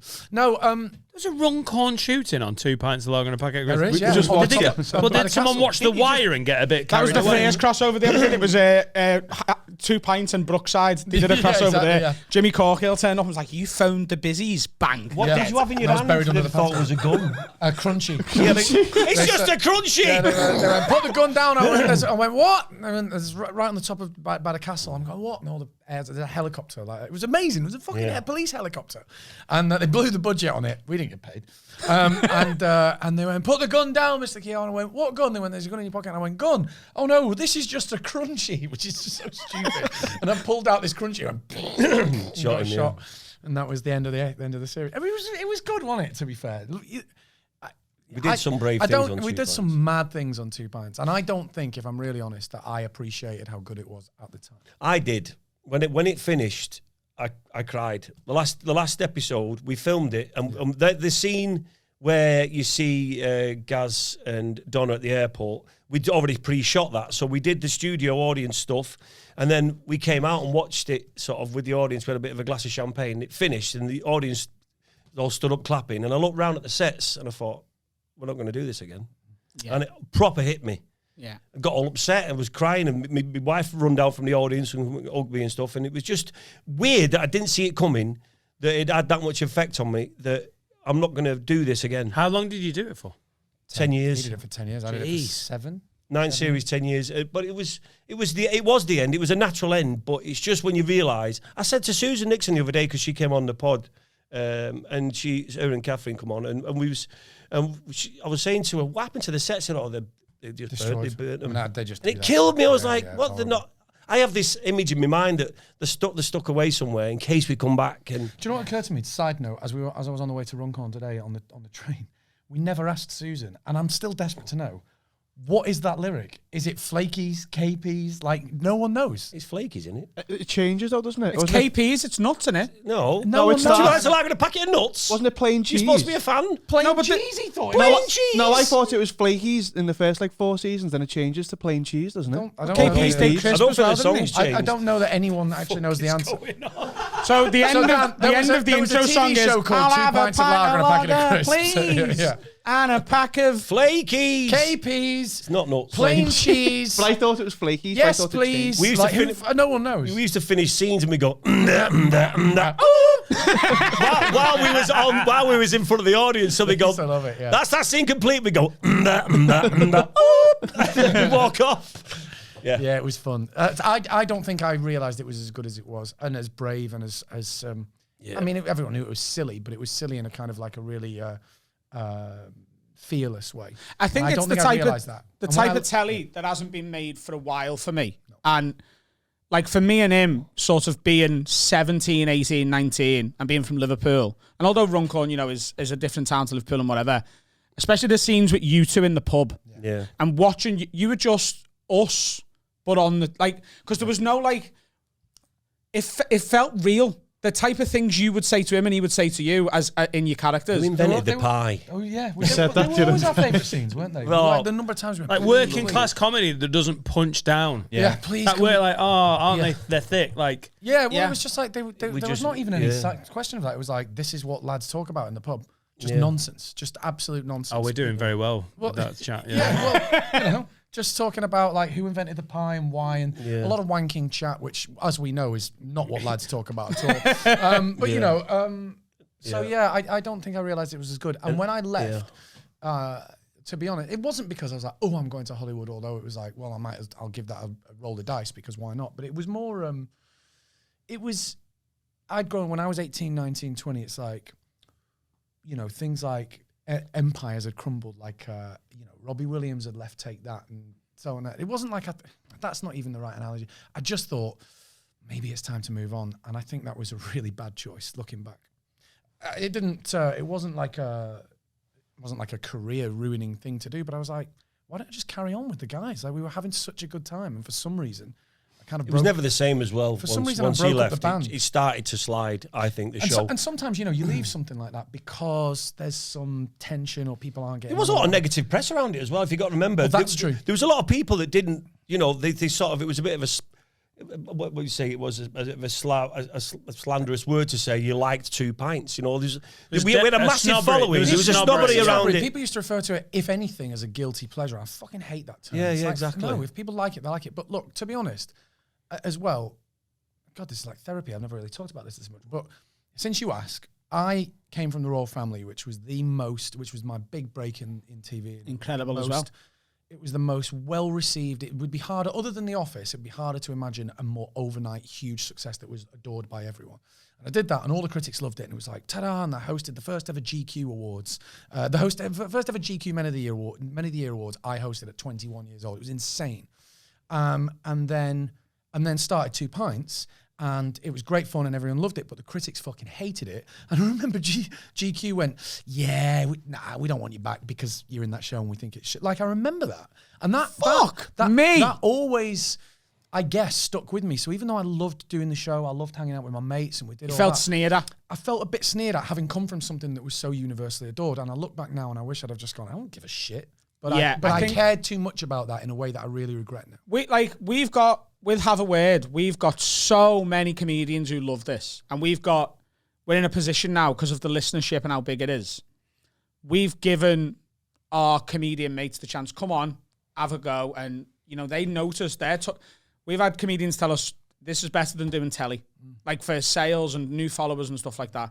And it's amazing to be able to give them that. But we also know there's a sect of the comedy industry who are like, you've seen what we've done in the first half here. Like, we're talking about stuff that some people are like, oh, you're talking about that for 15 minutes. It's like, we're just having a laugh. Yeah, We're sitting here, we're having a pint with our mates and talking. That's why shit. we called ours 2 pints, because the idea was, like you say about us in the pub, it's just like, we really, really just wanted to transplant what we would sit and dick around and talk about in the pub. And sometimes it's football, sometimes it's mental health. Interesting You know what I mean? stuff. Sometimes we do go in with stuff like that. Will we did a whole episode during lockdown, and Will lost his dad, and he talked really, really openly and honest and really generously about it, and it was quite incredible. Like, it's not all wanking. No, I think if you don't do wanking. that honesty, if you not yourselves on podcasting, I think people sniff it out. 100%. And I think the old style of entertainment, like, hey, this is my character, this is my shtick, they're not going to work in this new format of long form honest podcasting. Because if you try and bullshit people that listen to podcasts, they're like, nah,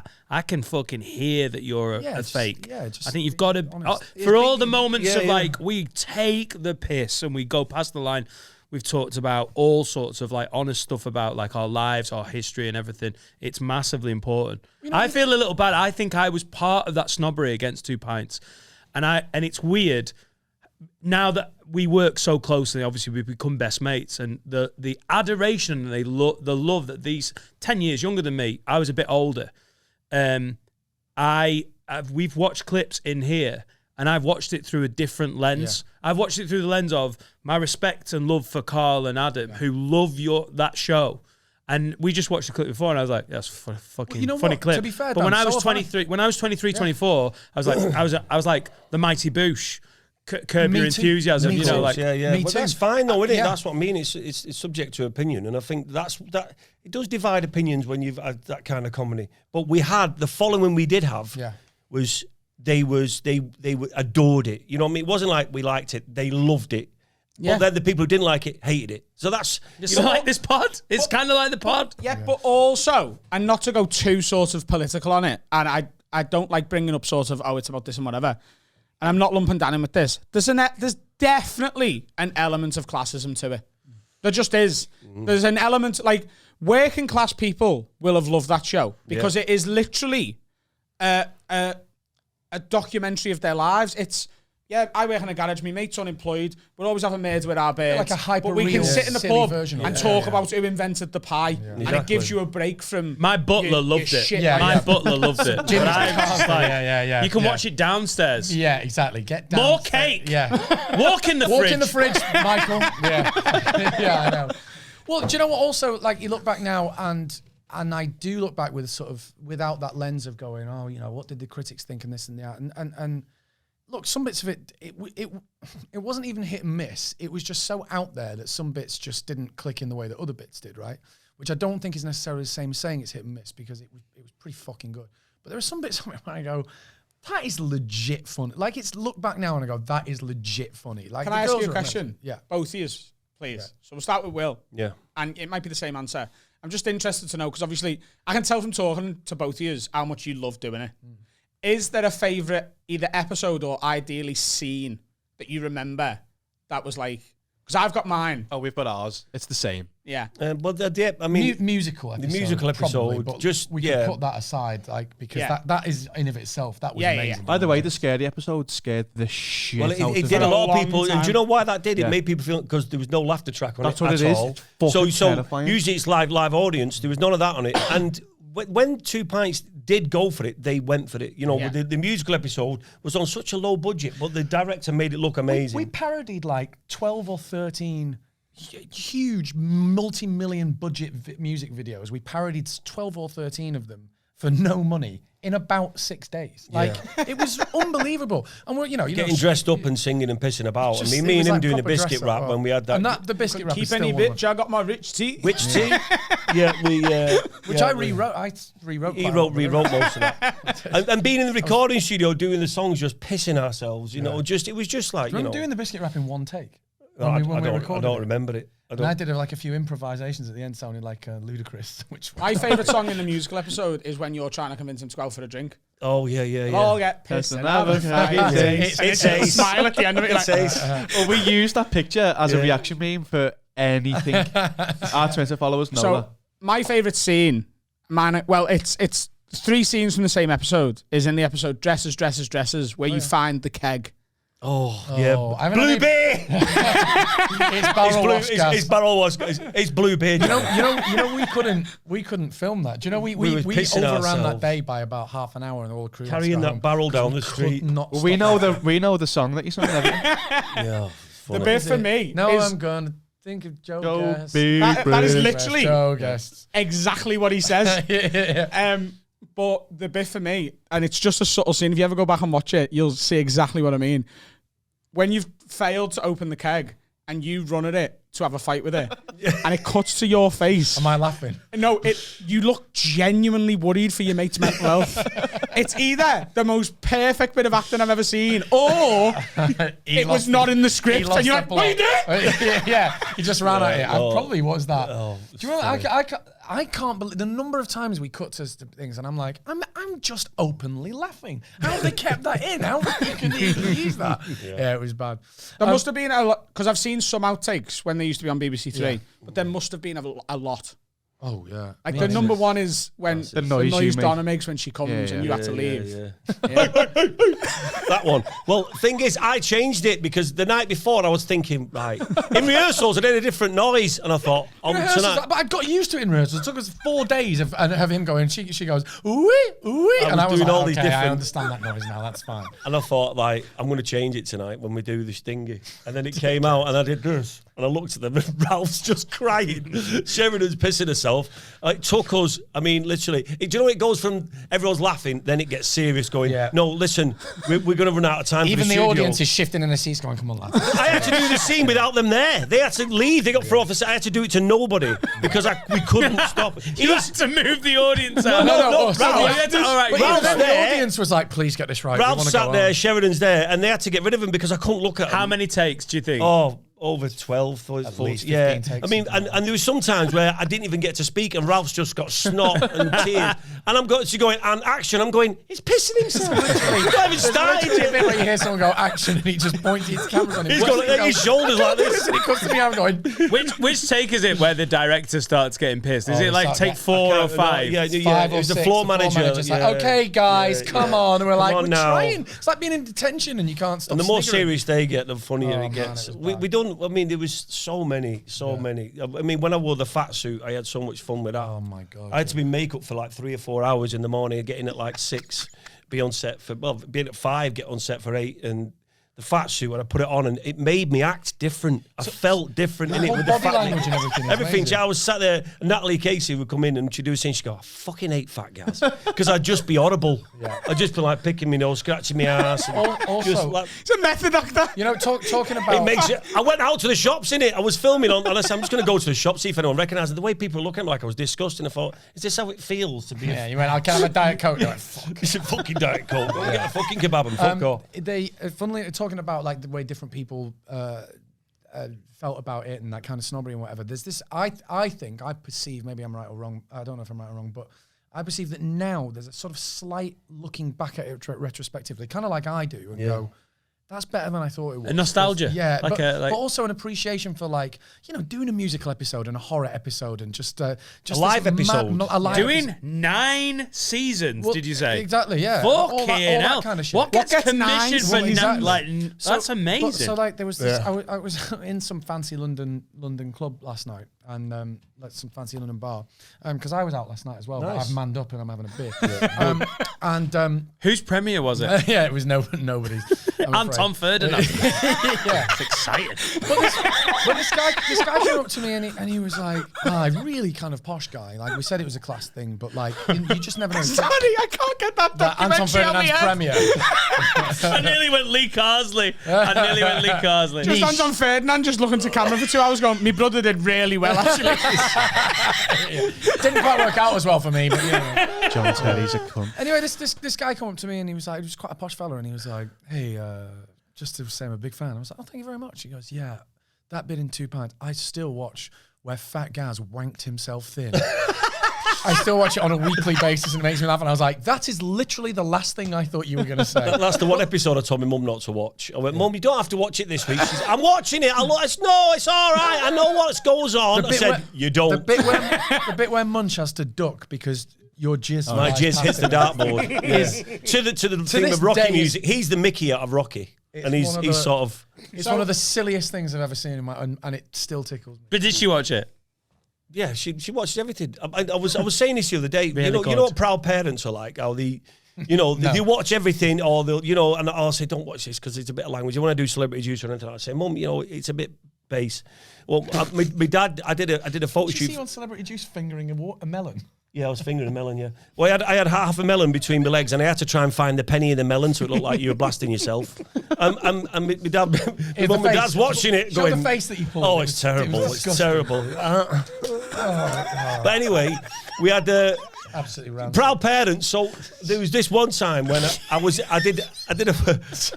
These two couldn't be more suited to us ever. I feel like why have we not worked together already? This could be the whole new podcast. Yeah. Oh my god. So it was my dad. Bought every magazine I was. My mum kept it all and stuff like that. And I did a photo shoot for Attitude magazine. It was the naked edition, right? So I did this shoot, and obviously, Mum and Dad said, "When's it out?" I said, it'll be out." And anyway, my dad went to the local shop, and he went, "Hey, Johnny, all right? Have you got Attitude magazine?" Not a clue what it was. He's like, "Are you sure, Bill?" He was like, "Yeah, my son's on the front." His name? Adam's going to switch the telly on so you can see this shoot. Are you sure, Bill? And he went, "Yeah, my son's on the front cover." Anyway, he fucking got it. That's it. Yeah, it wasn't. My mum got it. She went, "It's absolutely disgusting. It talks about the shape of your penis." What shape is it? Well, you could, because it was obviously. I'm sat here watching Will have this shoot, and I can see the shape of his penis through his pants. It was all like that sort of stuff. My mum's reading it, and I was like, "Mum, I told you not to get it." You don't want to read that, do you? I can't find what I'm trying to find. Good. On, Stop trying to find things. No, I don't know if you know this, but like there was some guy on Twitter, some like right wing religious nut on past some Christian pastor, but like proper right wing knobber, American guy on Twitter, and he was like, "Ladies, you don't need to you don't never need to post your pictures of yourself in a bikini or underwear online, not to show your weight loss, not to do this, not to do that." It's a bit like, who's this guy to tell women what they can and can't do? Anyway, got a lot of pushback. So I just replied to him with all your Attitude magazine pictures and no context. He hasn't. What about Will? He hasn't got back to me. But I just really enjoyed the thought of it. Yeah. I think it's time we take a little break. That has ran quite long and in a very, very good way. This next section is going to be hard to follow. This one, and weirdly short. But that was amazing. I've got something for you. I've not told you about it, but I've got something for you guys. Oh, I'm excited. Let's go for a piece. Stop it. This podcast is sponsored by BetterHelp. BetterHelp will assess your needs and match you with your own licensed professional therapist. You get matched in under 48 hours. It's not a crisis line. This is a way for you to get professional therapy done securely online. There's a broad range of expertise available, which may not be like locally available for you to go and see in your area. So say you're going through some like childhood trauma or whatever, and you're trying to deal with that. There might be not like a childhood trauma person near where you live. You can get it online with these. You can log into your account anytime and send a message to your therapist at any time. You get timely, thoughtful responses, plus you can schedule weekly video or phone sessions. You won't ever have to sit in an uncomfortable waiting room. Now, here's the thing. I've been trying to get into a bit of therapy at the minute. I've got some stuff I need to unpack. And the idea of sitting in that waiting room and looking at all the other people and trying to figure out what they're up to and them figuring out what I'm up to, that's the bit that's knocking me sick. So BetterHelp wants you to start living a happier life today. This is the new way to get therapy done, and I'm going to be using it myself. I'm actually getting therapy at the moment. It's genuinely helpful. I don't think there is any stigma about it anymore. And it's not just because of trauma or whatever. A lot of it's just life coaching. It can help you see how you're going forward. Honestly, I'm getting a lot from it, and BetterHelp can provide it without you having to go and see a therapist. It's also more affordable than like traditional online therapy. It's a lot more affordable, and even if you're struggling properly and can't even afford the extra affordable therapy, there's like financial aid and stuff available. It's genuinely a really great system. Now, obviously, there'll be some people who want to just go and see someone in person, but if you feel like you would benefit from online therapy, there is not a better place in the world for you to go than to BetterHelp. We have a special offer for Have a Word listeners. Get 10% off your first month at betterhelp.com/word10. That's betterhelp.com/word10. Go ahead, Fanny. Hello, welcome back, ladies and gentlemen, to the Have a Word, 2 Pints of Lager crossover episode. This is the final section of the show. It will be significantly shorter than the first one because it was 7 hours long. Thanks for listening. That's the end. Good night, everyone. Good night. Look, so without further ado, I had this idea on the way up. I was like, I tell you what, how about? I hope this works out. But I thought, well, the lads, I've been aware of your podcast. You've done some homework. Yeah, I know. It's amazing. He doesn't do that on our fucking pod. He never does homework. I just Go on. I'm excited. Well, I was like, so I've been aware of your podcast because, you told the story that I was in and everyone sent it to me. And then more and more kind of your clips have gone viral. I was like, these lads are basically very similar to us. We talk about a lot of the same things, juvenile stuff, which makes it laugh. And, you mentioned that you're fans and so on. Anyway, I looked you up and I thought, do you know what might be quite good fun is to have a look at some of our reviews and your reviews and see what we think of them. Oh, no. We've never, ever, ever. Oh, we've ever never looked at done them. that. Oh, my days. Would you like My to bum do that? hole just got hot. Well, look, so to be honest, Have you sieved these? So out of what do you think? I'm just going to read thousands of them out. No, but have you just picked really shit ones? Yeah. Well, the point. Good ones for us, shit ones for them. Yeah. Well, the point is, Have a word pod. What a load of shit. So it's out of 5. It's out of 5 stars in people's reviews. And look, your pod's a big success, and we're very relieved to say that so is ours. Can I just ask a question? Yeah. Are these reviews of the podcast or of our stand-up? The podcast. Yeah, I podcast. couldn't find any. I couldn't find. Oh, you mean The like the Apple iTunes. reviews? Yeah. Right, I thought you meant like critics. No, I couldn't find Oh. anyone who's ever reviewed your stand-up. So no, They're all over my website. They're quite impressive. reviews of our respective podcasts. Now, Yeah. on the Apple reviews, like you've got 4.9 out of 5. And we've got 4.8, which I was fucking furious about. What? Why are you telling them this? I was livid. But to be fair, statistically, we've got 1,500 reviews and you've only got 1,000. So it could have balanced out in that way. But let's It's do that it. We also- TV bump. Have we got any ones? we've both got some ones. No. But we also lost a few points because these lads are, so their output's amazing and they do and we lost a few points because a few pissy reviews because when I was away in Guadeloupe and we couldn't do new material, like we'd repackage some of our like best bits and a few reviews are like 1 star, I've seen this before. It's like, all right, okay, Jesus. Anyway, look, just for a bit of balance, almost all of them. Here's one for you. Pod Bible Best Comedy Podcast. Listening for nearly 2 years. Every episode is worth the time taken to listen. Laugh out loud regularly, often to the point of tears. 5 stars. We got stuff like we'll find them, but there's no fun in that. Let's have a listen to some of the, Let's have a look at some of the ones that aren't 5 stars. Oh, So can I just say on this, right? So me and Carl go back to school, as I was saying before. And over the 10 years plus that I've been doing stand-up, and Dan's... 20. Yeah. 20. What day is it? Man and boy. 2 days ago, Man I had my and boy. 20th anniversary as a stand-up. So I'm nearly 12 years in. And you get used My to birthday. critics and people on Twitter and reviews and whatever slagging you off, and you develop a bit of a sort of thick skin. You're like, yeah, they think I'm shit. And at first It it's is what it awful, is, yeah. right? Yeah. But you get used to it. He's not used to it yet. Because he really fucking gives a shit about... As much as we sit here and we're the hosts and whatever, he makes the episode and he's the third mic and a very fucking valuable one. There are a few people who specifically name him to slag him off. Bring it on. Yeah! This is my new favourite section. His dick's too big. To be fair, there aren't. I just wanted to I made one But up. now I wish there was. Right. I was actually You're going to interested. Disneyland So in Wigan. let's just do the just be sure that like we're grateful for just look the vast the 99.9% of them are people Just going, we do love it. this, right? Just do So here we it. go. So here's one for you guys. This is a 4-star. Good laugh, but please stop banging on about cocaine like you're some kind of rock star. Oh my God. As opposed to some bellend who took a few lines on a Saturday night 20 years ago. All very tedious.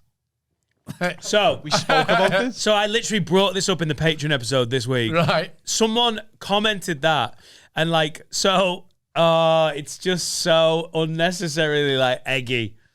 But it's absolutely What's valid. interesting about these, I was reading all these and it's like people, like if they go, oh, there's a bit that I didn't like. It's like, I better go on to a review and give it a 1 star. It's like, why? It's okay. You're not going to like every opinion. And Ralph, I'm actually seeing a therapist for cocaine addiction.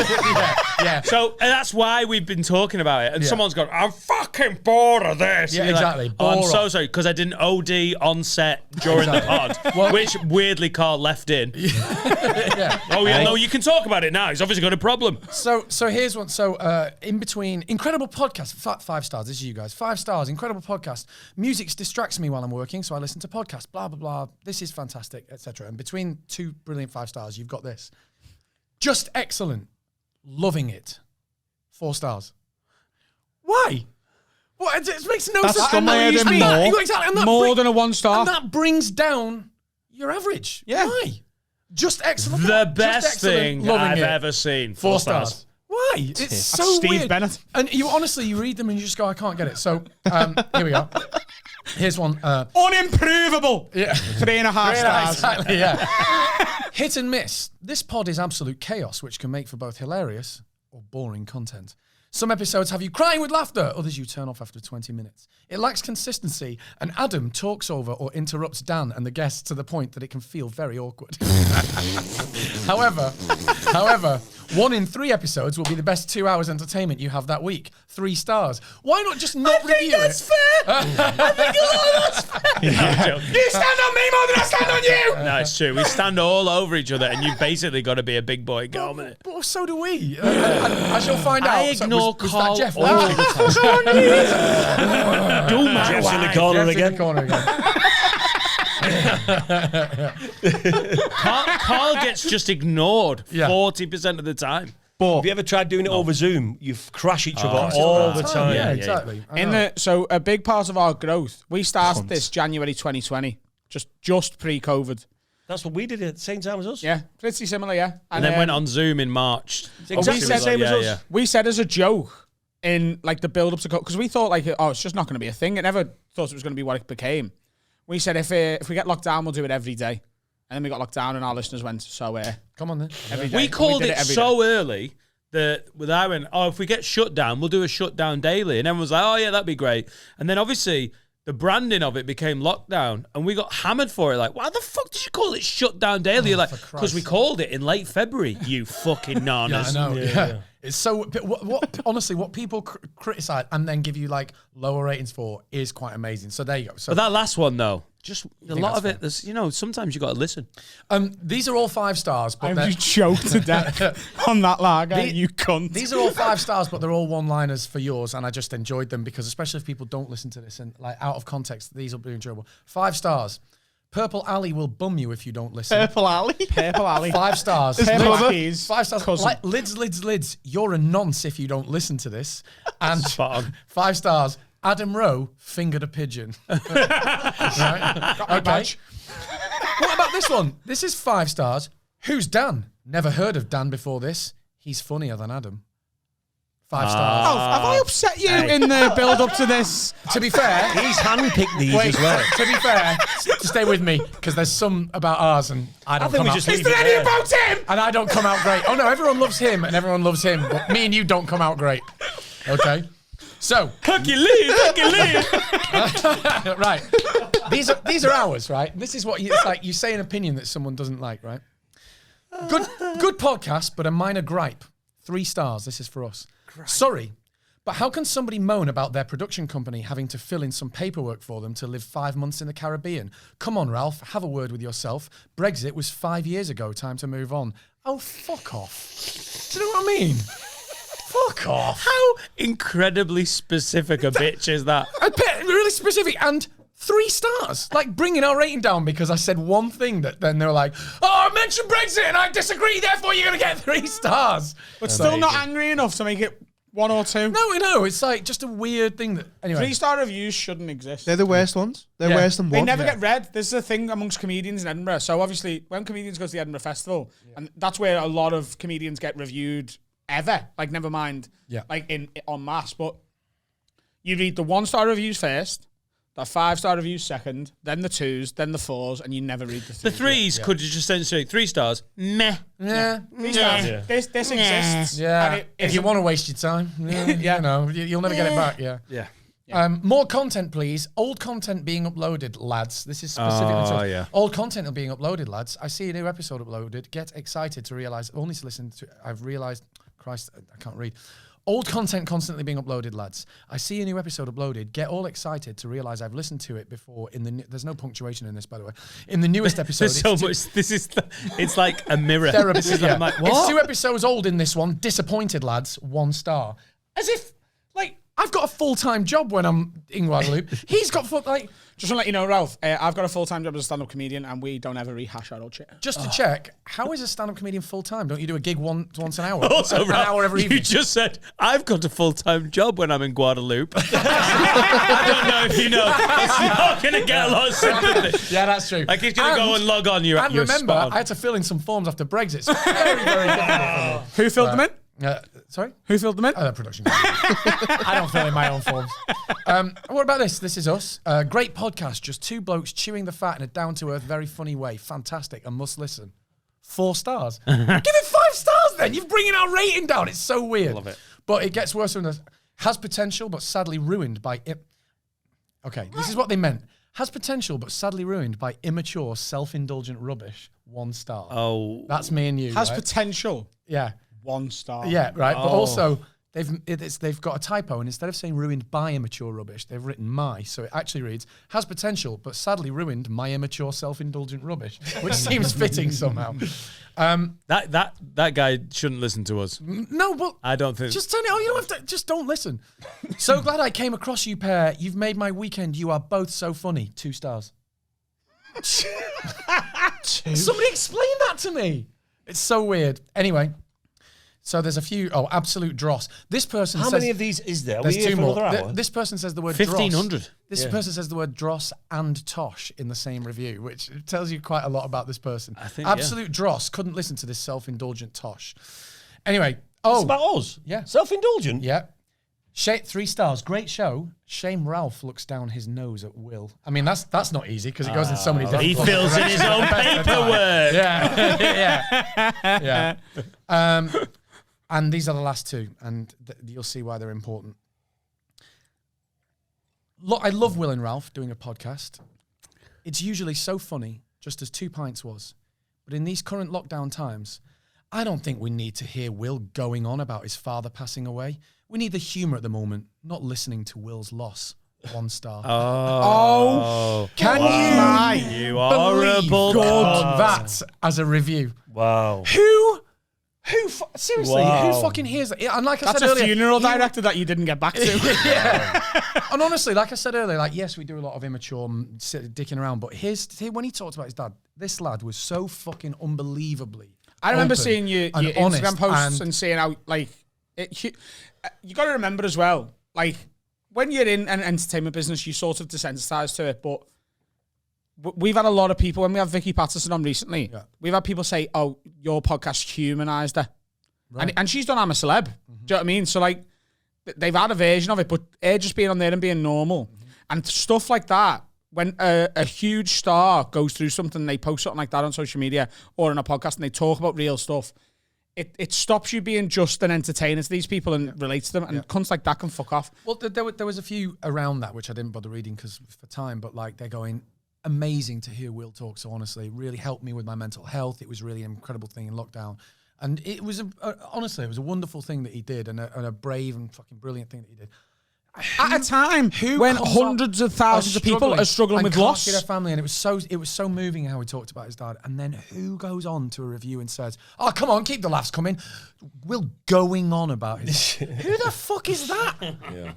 So 2 things on this, right? I used to reply to trolls and be like, "Oh, fuck you, whatever." What I've started doing, and this, you know, if you ever get a tweet or anything and someone's being a cunt, just try this. It's like a DM, and you can get back to them. You can't really reply on them. No. If you get it in a DM or a tweet, try this. Be really, really nice. Kill him with kindness. So I go, look, mate, if you feel the need to message someone like that, something like that on the internet that you don't really know, you're obviously going through a really tough time, and I hope it gets better for you. Have a good one, Adam. And the next message is always, do you know what, mate? I'm so like they That's a good shout, it disarms them. There's a completely. famous story about how Sarah Silverman did that. Somebody like said something abusive to her, and she was like, "Are you okay? you going through some, do you want to talk? And it became this bizarre story in of itself. And they then had this DM exchange, a friendship where he's like, thank you so much. No one's listened to me. I'm really, really in trouble and going through some stuff. Because no one And then doing she that is referred him, happy. yeah. They can't be. It's impossible to be happy weird, and send something like that. Yeah. I've got one thing I want to read for you. Yeah. Now, I'm not going to name the comic because it's not fair, right? Oh, you got to name names. We can't because Is it Ramesh again? it's Ramesh. Like the earlier story. I'll tell you what, I'm going to read this and I'm going to put Ramesh Ranganathan in it and see if it fits. So there's a guy and he's sort of known for doing like promotional stunts at the Edinburgh Festival to try and sell his tickets. But he's not quite climbed the career ladder as fast as he would like or whatever. Yeah. It's just the opening paragraph of his review from his Edinburgh show in 2018 or 19, right? So this is the first word is enough, right? Yeah. But this is so bad. And I don't know whether this is 100% true, I believe he went home after this review, and this was about 10 days into a 30-day festival. Yeah. Is it stars or is it just the written review? It's a 1-star review. From a critic. Chef's kiss. Literally, when you're a comic at the Fringe, they're the only ones you try and go and see are the ones and the fives. Yeah, the Fonz and the fives, yeah. So here's what I think a lot of what we would call club comedians, people who do the clubs but don't really get a lot of TV work and do very well at Edinburgh, forget about Edinburgh. There's a sort of a civil war amongst comedians about whether you're an Edinburgh comic or club comic, a mixture of the two. And people go to Edinburgh with an hour of really funny comedy, and then they get 2 and 3 and 3.5-star reviews from critics. Because it doesn't have a unifying theme and a narrative, and it's not about some satirical thing. It's just some jokes, right? Partly that, but also partly because a big thing with Edinburgh reviews, and I only found this out a couple of months ago, is they review based on the press release and the blurb and the title. So if you go, this is an hour about how I dealt with the loss of my dad or how I dealt with the loss of my grandma, and then you don't really talk about that for an hour and you do 2 minutes about it at the end, they go, that's a crowbar piece of shit, 2 stars. Right. Do you know what I mean? Yeah, right? I get that. So this guy's sent out a press release, which is how he's got this review. And obviously he's sold it quite well, which is why he's got quite a high ranking reviewer in who I'll tell you is off camera. This is how it starts. This is the first word, and there's a full stop after the first word. Christ. Oh, shit. It sounded so interesting.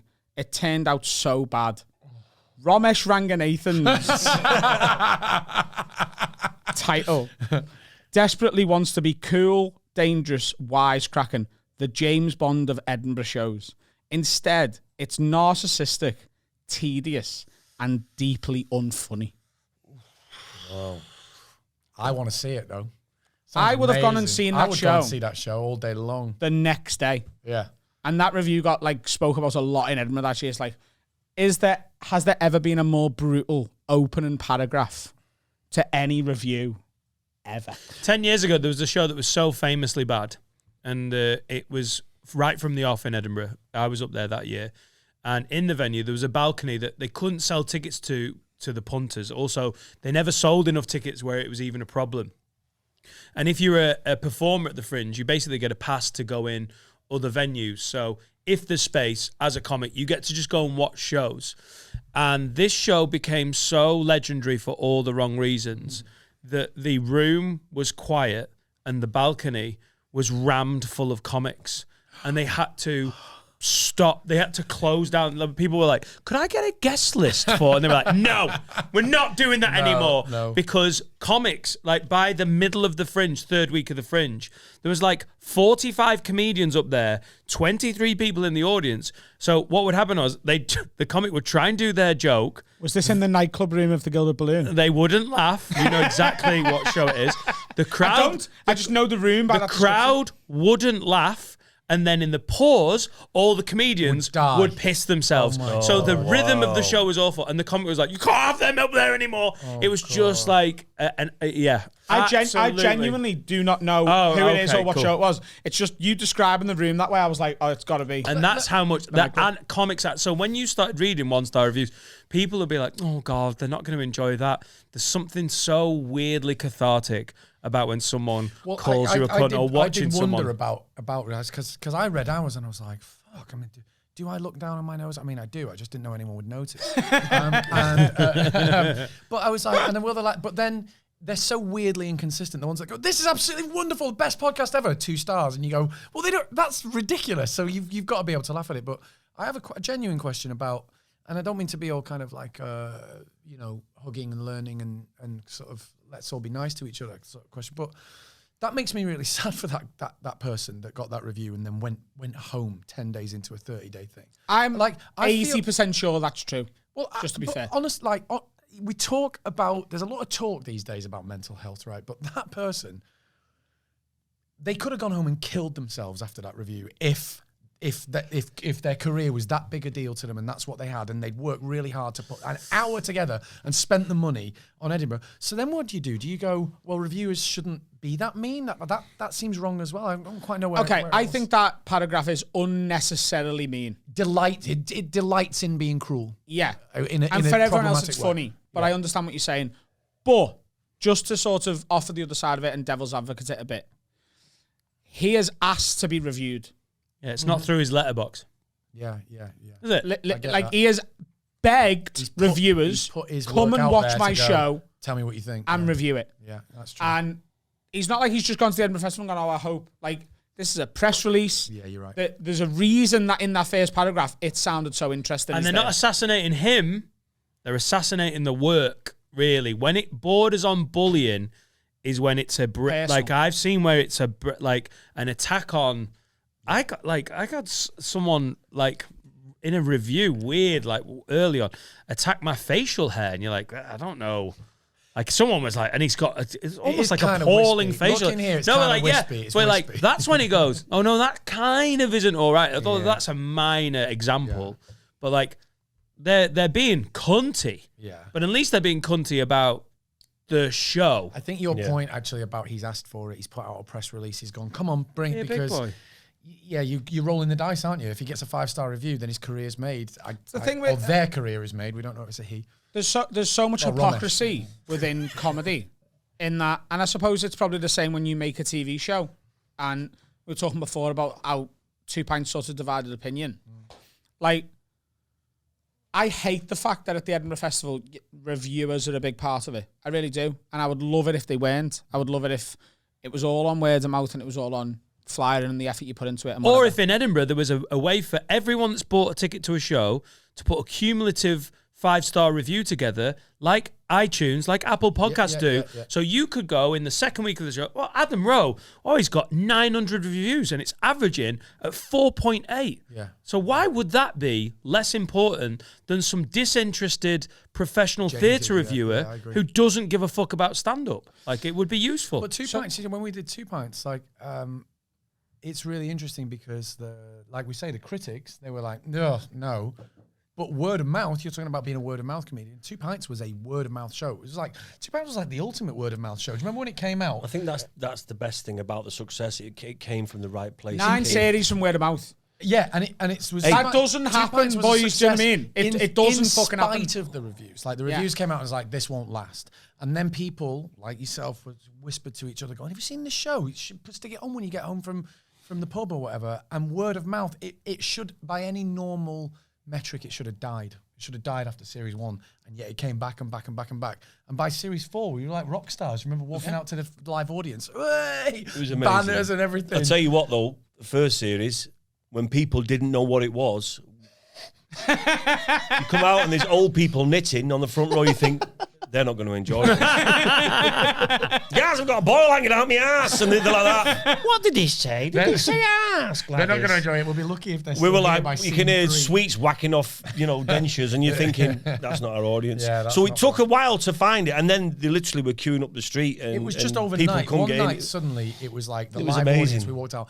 and they literally had banners, and we walked out. It was like, whoa! It was like walking out like a rock star. It was amazing. I wish critics could sort of take that into account. But do you know what I mean? Like, here's something the hypocrisy I was going to point out is I will happily slag off any reviewer for writing a review like that or a 2-star or whatever.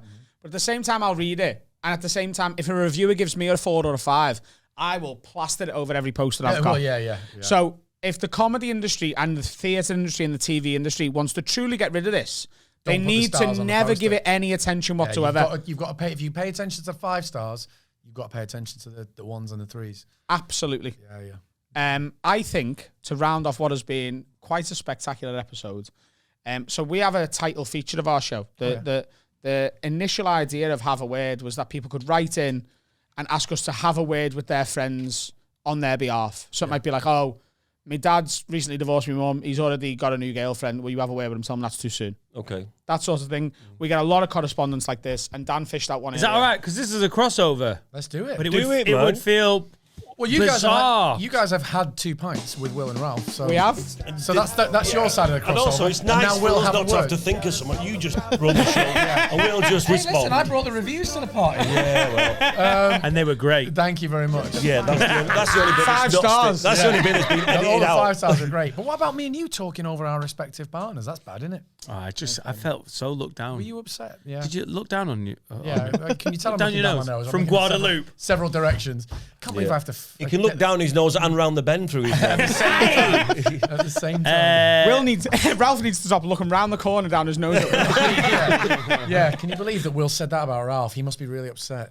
1 star. So we either criticize them, we either sort of, pity with them, we give them advice. Yeah. So Rob Barber says, wag wag lids, listening to by the way, shout out to the guy who drove past my daughter's primary school as I was dropping her off, slowed his car and shouted, wag wag Dan, in front of all the other parents and made me look like you were my drug dealer. Nice. For context, just a little bit, we had a guy write in a while back and he tried to open his message with wagwan and he wrote wag wag. And that is now wag wag.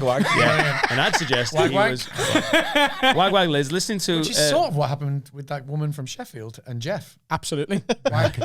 So is this like an agony aunt? Is this like agony auntie Anne? a little bit. Yeah. Agony. Oh my God, we're going to have a section called Agony. We're going to have Auntie this on our tour. Yeah, go on. Wag wag lids. Anne. Wag wag. Hey, you might need to have a word with me about this, not sure. On my 23rd birthday, I was DJing in a gay bar. One of the regulars was a lady called Sam, who was, I imagine, lesbian. Lesbian. Maybe just a lady. John Bishop. And then there was a lass called Sam, who was one of the fittest girls. John Bishop's not hard of hearing. He is in my impression. Yeah, I've seen that. She was one of the fittest girls I've ever met. She was a regular, well out of my league, and I'd like to flirt like mad knowing it could go nowhere because she was gay. When she found out it was my birthday, she asked if I wanted to go back to hers with her girlfriend. Thinking I'd won the jackpot, I told her I'd meet them after my set. Little did I know that the girlfriend, Tracy, would be a bit of a shock to the system. Whilst I'm not exactly a manly bloke, this girl was the equivalent of Brock Lesnar compared to me.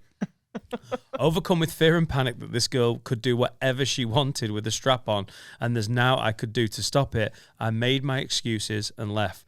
I still regret missing out on the experience of a lifetime, but I probably made the right call. Probably too long an essay for the show? Absolutely not, Rob. But I'd send it anyway. Do you need to have a word with me? That's from Rob Bob. Thoughts?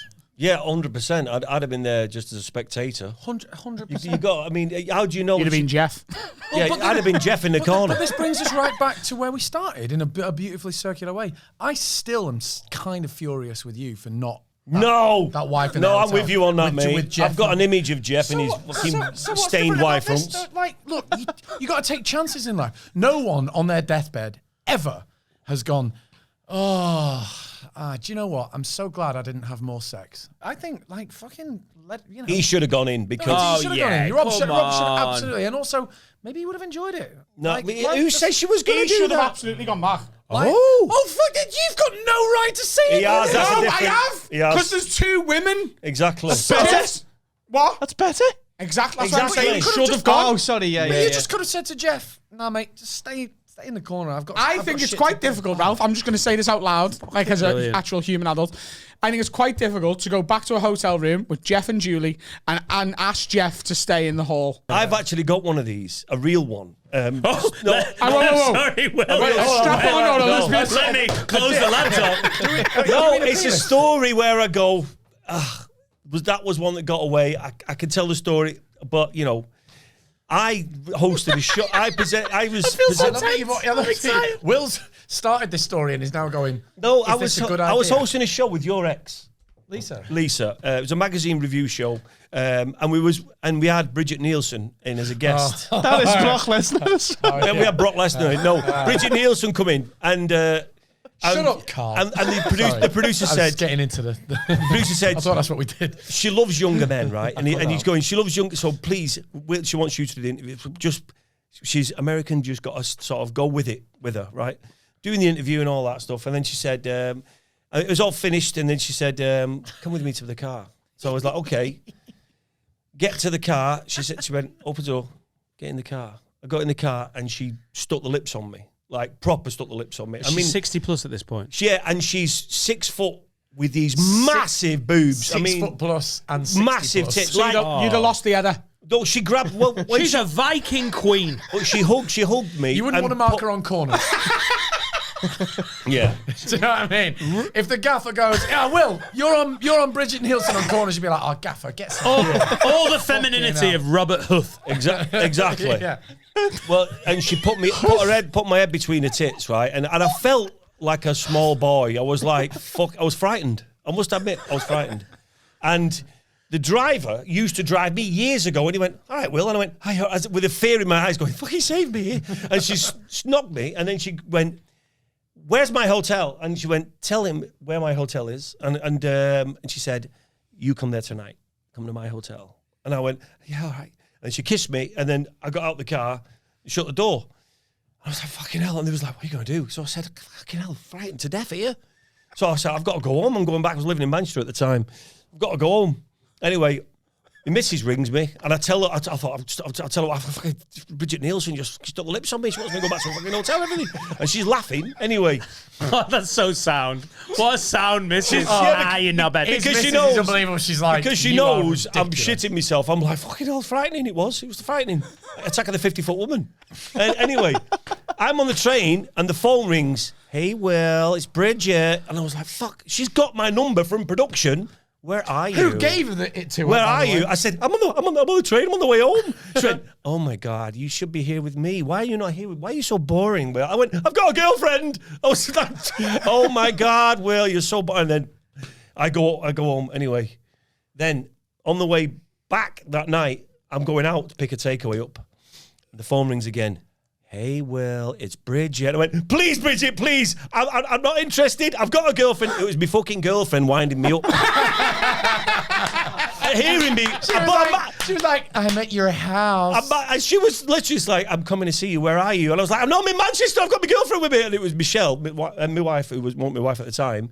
But imagine if I said, Bridget, I'm in London next week. I'll come then. I'll fuck the shit out of you. Imagine if Michelle would have gone, oh, will you now? You know what I mean? It could have gone so wrong. I've never thought of that as an idea, but now that you said it. I could have gone, listen, like I'm in London next week. I'm coming and I'm bringing some weapons. I'm impressed with Michelle that she can knock out a Bridget Nielsen impression that quickly. Just like that. Yeah, I was that frightened, any American would have done it for me. I was fucking, yeah. She didn't even do an accent. She's from Mr. East T. London. She's like, all right, Will. Bridget, I'll be there next week and I'm bringing Brock Lesnar with me. And her tools. So honestly, so what do you think? Do you think I should have I think Will should gone have with 100%. Bridget? If you were single, Yeah. come on. Aside from the fact that like he was with Michelle, so forget that. So that makes it null and void. But I 100%, had he not been with Michelle, think that Will 100% How old were you at the time? should have done it. Early 20s. Oh my God. Listen. Also as a comedian, in my head, I'm like, even if I go back and she pulls my knob off, it might be like a funny story. Right, whoa. No, this needs to, just for 1 second, because you can go fuck yourself now. Right. And Harsh, innit? yeah. See why he gets those fucking 2-star Hold reviews. on, wait. He talks over Dan. Whoa. It seems a little. Whoa. Fuck off and die. You can fuck off. A while back, we were talking about whether we would shag Mother Teresa on her deathbed, right? And you said no, and I said I'd do it for the story, and you called me a fucking asshole. 98-year-old nun, Mother Teresa, horny Viking queen, Brock Lesnar. Red Sonja. Please, after, it might make a good anecdote. Guys. Could you come and fuck me? I've got to ask, what's Mother Teresa offering though? Oh, so whatever you want. Some wet. I mean, Whoa. Yada. The only thing I was proper panicking that I thought, I'm not going to be able to handle her. And that's what frightened me. Oh, you'd be a bucket. So you'd be on a bucking bronco. Like, Fucking hell, Bridget. As far as I'm concerned, Jesus Christ. as far as I'm concerned, Will should have done that. Michelle notwithstanding, let's pretend he was single. Will should have done that. You 100% should have gone back to the hotel with the woman from Sheffield back when you were 21. You should be ashamed that you didn't. Are you single, Ralph? No. No. But if I was 21, and I just got I was sucked just up going in to a... look to camera and say if the couple are watching, if this gets back to them, Ralph is up for it. you Because he's don't know- clearly up for Hey, it. and Mother Teresa. You Make don't a know call. that me and my missus aren't swingers. Don't judge us. Okay, well, good. Do the camera thing. Hello, Jeff, Julie, Janice, whatever your names are. Your And if your daughter, daughter, Jane, if you're watching, Ralph, he's very disappointed in me. And that would obviously mean that he'd be up for the opportunity. So if you just email us at haveawordpod@gmail.com. No. Email HAW blind date. We're doing a big blind date show and we'll have you on. It'll be the weirdest 3 ever behind a screen. And also get Rob involved because, as we've all agreed, he fucked up that opportunity that he really should have taken. He should have gone back with them girls. Exactly. Yeah. But I think You never know. I think if you're single, you've got to take these opportunities and just let the chips fall where they may, no? To just have the experience with 2 lesbians, just off to suck it off. Off what? To suck off the dildo? Wait, Yeah. Oh, what? Why? Why? It might be part of it. Maybe that'd do. It has to be said that we've assumed in this entire scenario that serious sexual assault is going to take place. That's not necessarily a fact. Like somebody might have sat in in this the corner. scenario could have turned up with a strap on and you'd have gone, I'm not into that, and they might have gone, all right, well then I won't sexually assault you. Yeah, Tracy might just have been in the corner like, yeah, like Jeff, like Jeff. Yeah, exactly. There you go. she's going to use the strap on her girlfriend. Yeah, you're not while involved. you're involved with the girlfriend. Yeah, exactly. I love it how he's Rob, like, that's I'm going to get exactly- bummed. yeah, in. like, yeah, I'm just yeah. looking Also, to by the way, cover all bases. Let's be clear. And also, they're she's into women. Exactly, And they're not into Rob men. thinks that this woman's going to walk out with a strap on and go, do you know what? I've had it wrong this whole time. That guy's the one for me. She's going to be with her girlfriend. P.S. I want a hairy bumhole tonight. Well, boys. Wow, what a finish. This has been fucking brilliant. Yes, fabulous. For our listeners, Ralf Little and Will Mellor, first of all, they're going on a huge tour, which has been delayed because of COVID. Where can they get tickets for that tour, boys? Good question. See tickets. Go to see Oh, tickets. no, Dom, but if you stop go to my Instagram or Ralph's, Will Miller 76 No, or there's a Ralph's whole official Instagram. thing we're supposed Yeah, to but say about there's in our bio, you can click the link and it's got all the details on there. Yeah, but Ralph's going to tell It's you like a some other literal ways. official thing. Oh, here we go. 2pintspodcast.com. There you go. That would make more sense. There you go. Go to that. So you can get live tour dates, podcast, sign up for our Patreon, and ticket information about where to get tickets too. Check them out on all their social medias. The podcast, the Viral Group releases the podcast on Facebook as well, doesn't it? Yeah. And the series 3 is coming in the next couple of weeks, and we got lots more guests, lots more happening. How about we do, since we've done a crossover here and it's been great fun, why don't you guys get down to London and come into our space in our pub where we do ours, and we'll do a second episode of our crossover. That would be a lot of 100% fun. up for that. Oh, yeah. And we could stick that on our Patreon, maybe. You could get down to that London. I've heard of Hey, it. it'd be fun. It'd be have heard of fun for you, that won't it? Yeah, and if you're watching us for the first time and you've come via Ralph and Will, we do a public episode every Monday on YouTube and on all podcast subscribers. And we do an extra episode of this bullshit on patreon.com/haveawordpod. Yes, I'm going on tour too. adamrowe.co.uk/shows. And he's going on tour. Tickets at dannightingale.com. And I think that just about... And I have to get my production company to fill in some forms when I go to Guadeloupe. So we all have our crosses to bear. Let's be clear. And you're doing live comedy real soon at my night in that's Liverpool. Scary. He scared me when he mentioned the Confirmed! tour. That's booked. Bring the strap on. Thanks for having us in, boys. Thanks very much. Cheers, guys. Thanks for everybody. having us. Megan.